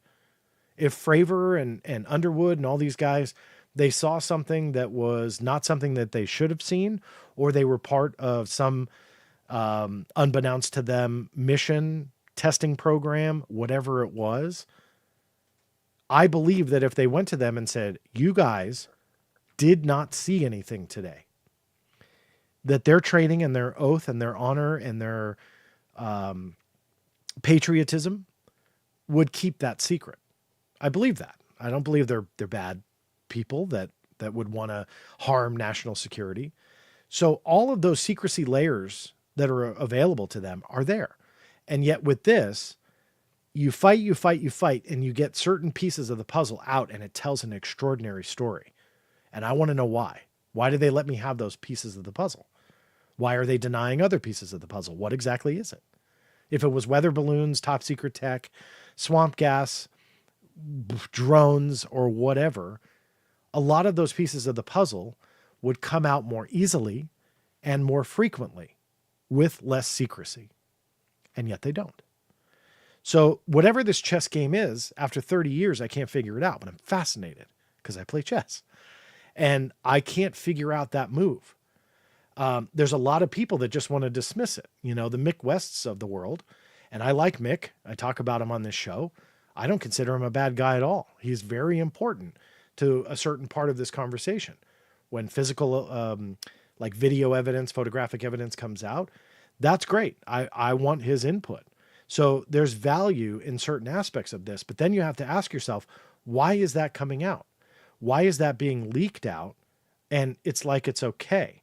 Why is this being thrown out to the public by Arrow?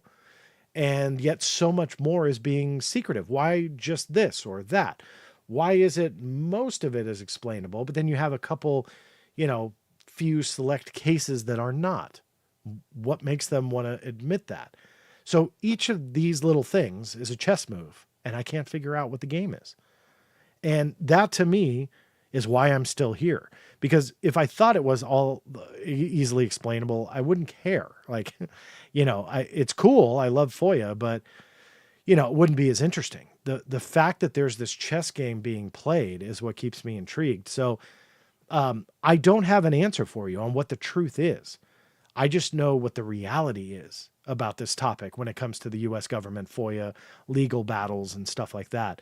And that's the reality, is that it becomes incredibly difficult to not only play the chess game, but figure out your opponent's move. And I live for that. I really do. I absolutely love it, and will continue to try and figure out their next move. And I don't know what it is. I wish I did, but they're playing, and I'm here to play, and I'm not going anywhere. So, I wish I had a better, more concise answer for you, but that's what I believe is the reality of what's going on. I think that may touch on the hypothesis also, based on the research, but I hope that answered your question at least a little bit. So that being said, let me see. Yeah, got that down. Sorry about that. It stayed up there. All right. So before I end the stream, let me scroll back here.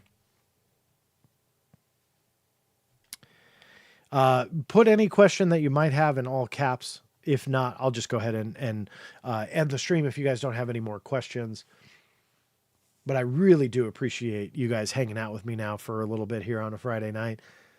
My family is, I could not, sadly, because of some work obligations, but they went to go visit my mother, who, as some of you know from a personal front, had recently moved away from the home that she lived in for more than 50 years after my father passed away, and helped her move. And so we're, getting beyond that stage, and now she's going to be looking for a home, but temporarily is staying in the mountains here in Southern California in a home that she's borrowing from I'm trying to be a little vague for privacy reasons, but borrowing from another family member. And so my wife and two kids went to go visit her in the mountains, and they're just having a grand old time. They were supposed to be back tonight, and my kids really wanted to stay with my mom, their Grammy, for one more night. So my wife said, okay, we're going to drive home early in the morning. I said, great. So I got my dogs all fed, and I thought, hey, let's just do a last minute live stream and go from there. And here I am. So that's where they are. All right. Geoduck Envy. John, if a sap's truly secret, would it even be classified top secret or just not exist? Like a jellyfish in deep water, transparent, deadly, and known only to 5 people, and a retired guy who likes soup. All right, great question. Yes, it would be absolutely, in my opinion, classified top secret.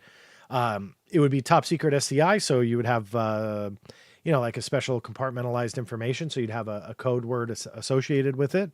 It gets into a very, specialized topic, one that, even all the details are not publicly known, but essentially how SAPs are dealt with on a classification level. In the eyes of the FOIA, would it exist? I think that may be what you mean.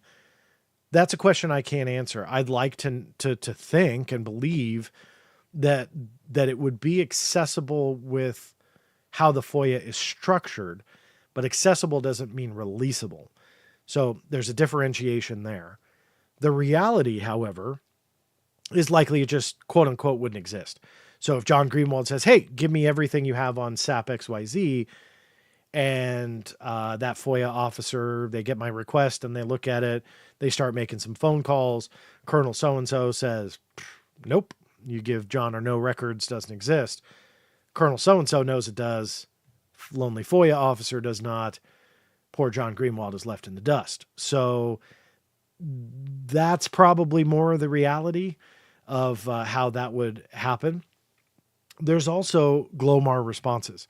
So a lot of times the FOIA officer, depending upon the agency, so I won't get into, every agency that's out there, but depending upon the agency, how they deal with the request once you get it, a lot of times it will go to somebody who may be cleared to understand that there is a SAP by a particular code name that maybe I have in my FOIA. Then what they do is what's called a GLOMAR response. And that GLOMAR is, we can neither confirm nor deny the existence or non-existence of records pertaining to your request. Because if we did, and there were records that pertain to it, it would essentially be a threat to national security. Paraphrase that a little bit, but that's what they say. GLOMAR, we can neither confirm nor deny. So that absolutely, I think, would happen more times than not. The general public, primarily those that don't use the FOIA, would just default to, well, they're just, FOIA officers, they don't have access to anything. On the contrary, most, not all, again, depends on the agency. I won't bore you with all the specifics, but, a lot of them have top secret clearances. Or they work directly with those that do to formulate the response to a FOIA request, and then it trickles down to me on either a no records, GLOMAR response, whatever it might be. So there's a lot of things at play here where I'd like to think that it would be accessible through FOIA, but maybe denied. But the reality is they can lie. But back to your question, would it be classified top secret or just not exist? It would be classified top secret. And then again, you would have that special compartmentalized information. Steve Long, always good to see you, Steve. Thanks, John. Was great to see you, or to have you live again tonight. I appreciate that. Thank you so much. Really, really appreciate it. Good to see you, Steve. Paul, can AI scan forest cameras for Bigfoot? Paul, the answer is yes. And in fact, I don't even think you need that. I mean, you can go as basic as motion detector and then have a human eye look for it. But there's also facial recognition technology that's been around a long time that I don't even think is considered AI.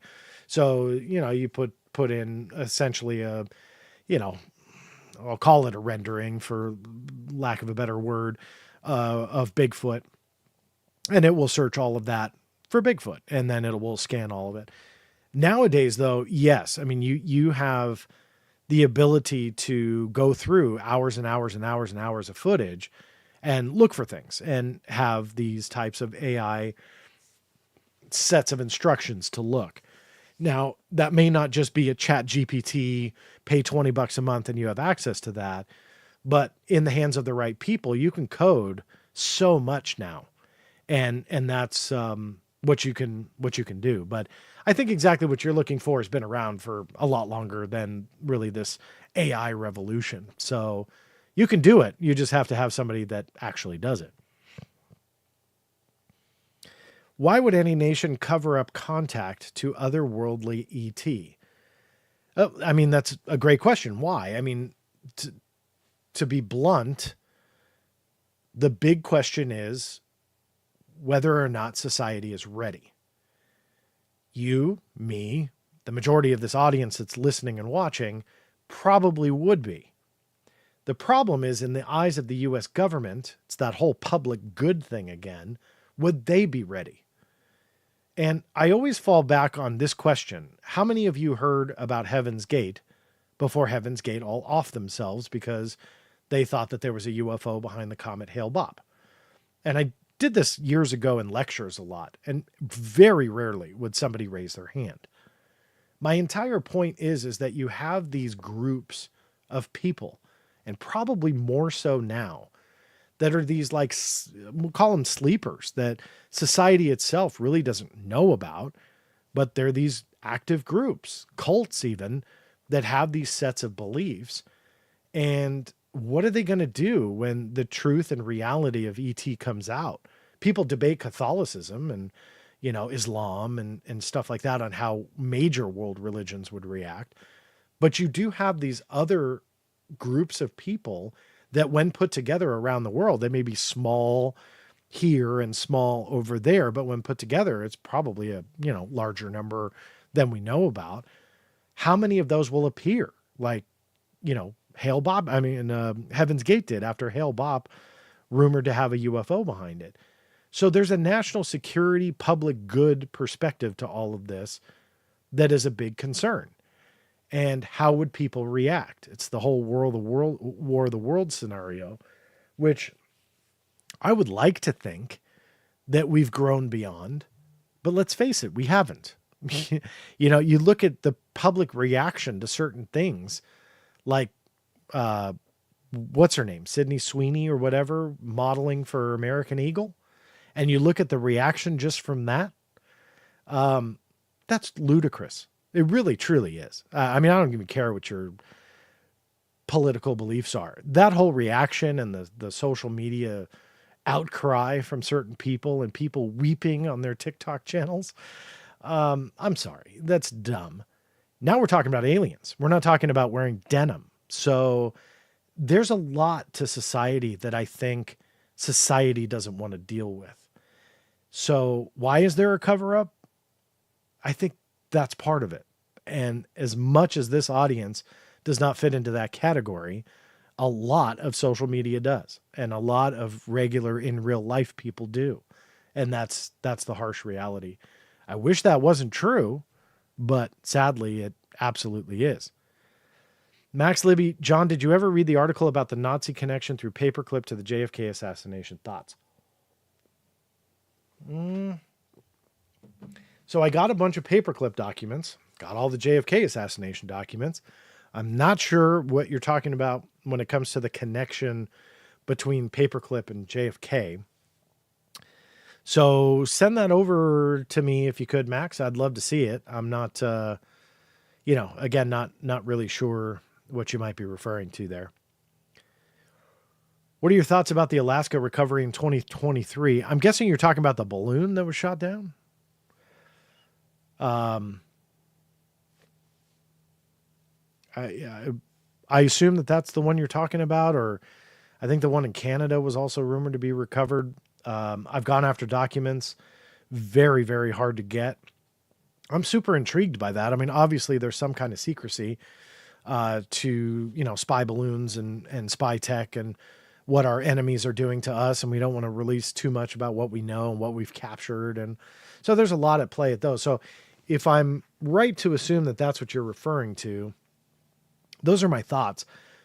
It's super intriguing, the levels of secrecy. When the U-2 photo came out of the Chinese spy balloon underneath it, such a fascinating photo. If you can release that and talk about that, because I think originally it leaked out and then the government officially released it and started talking about it. it's clear that they're okay speaking about the overall issue. There was also, I think it was off the East Coast, those really cool photos of them recovering some of the balloon from the ocean.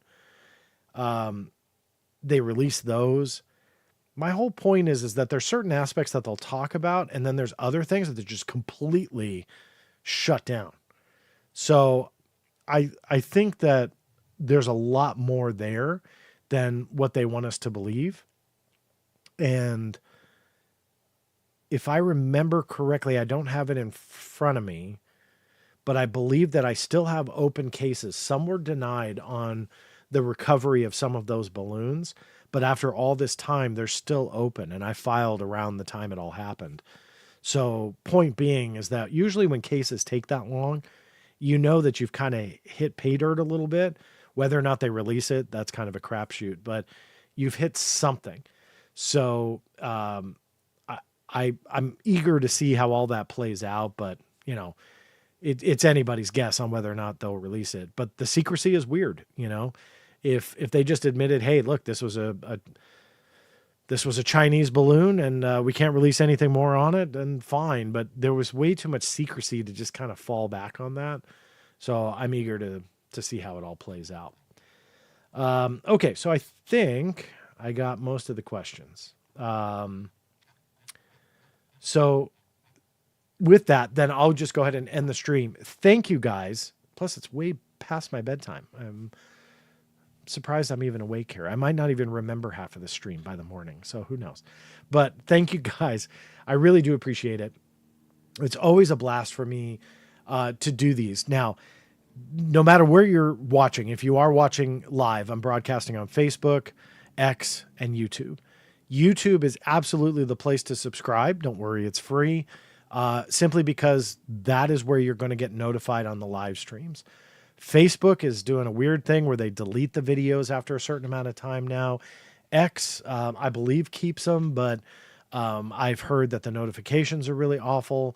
So YouTube, definitely just subscribe there. That will be where you see not only the live streams, but there's more content as well that's on the way that will likely only appear on the YouTube channel. And if you don't know how to get there, go to www.theblackvault.com/live. Again, that will bounce you directly to the YouTube channel. Make sure you're subscribed. Click on that bell icon so you get the notifications. And if you're on there now, or even if you're on X or Facebook, click the thumbs up or like button. It truly, truly helps. And if you think that it's worthwhile, share the video as well. It would be greatly appreciated. That said, this is John Greenwald Jr. signing off, and we'll see you next time.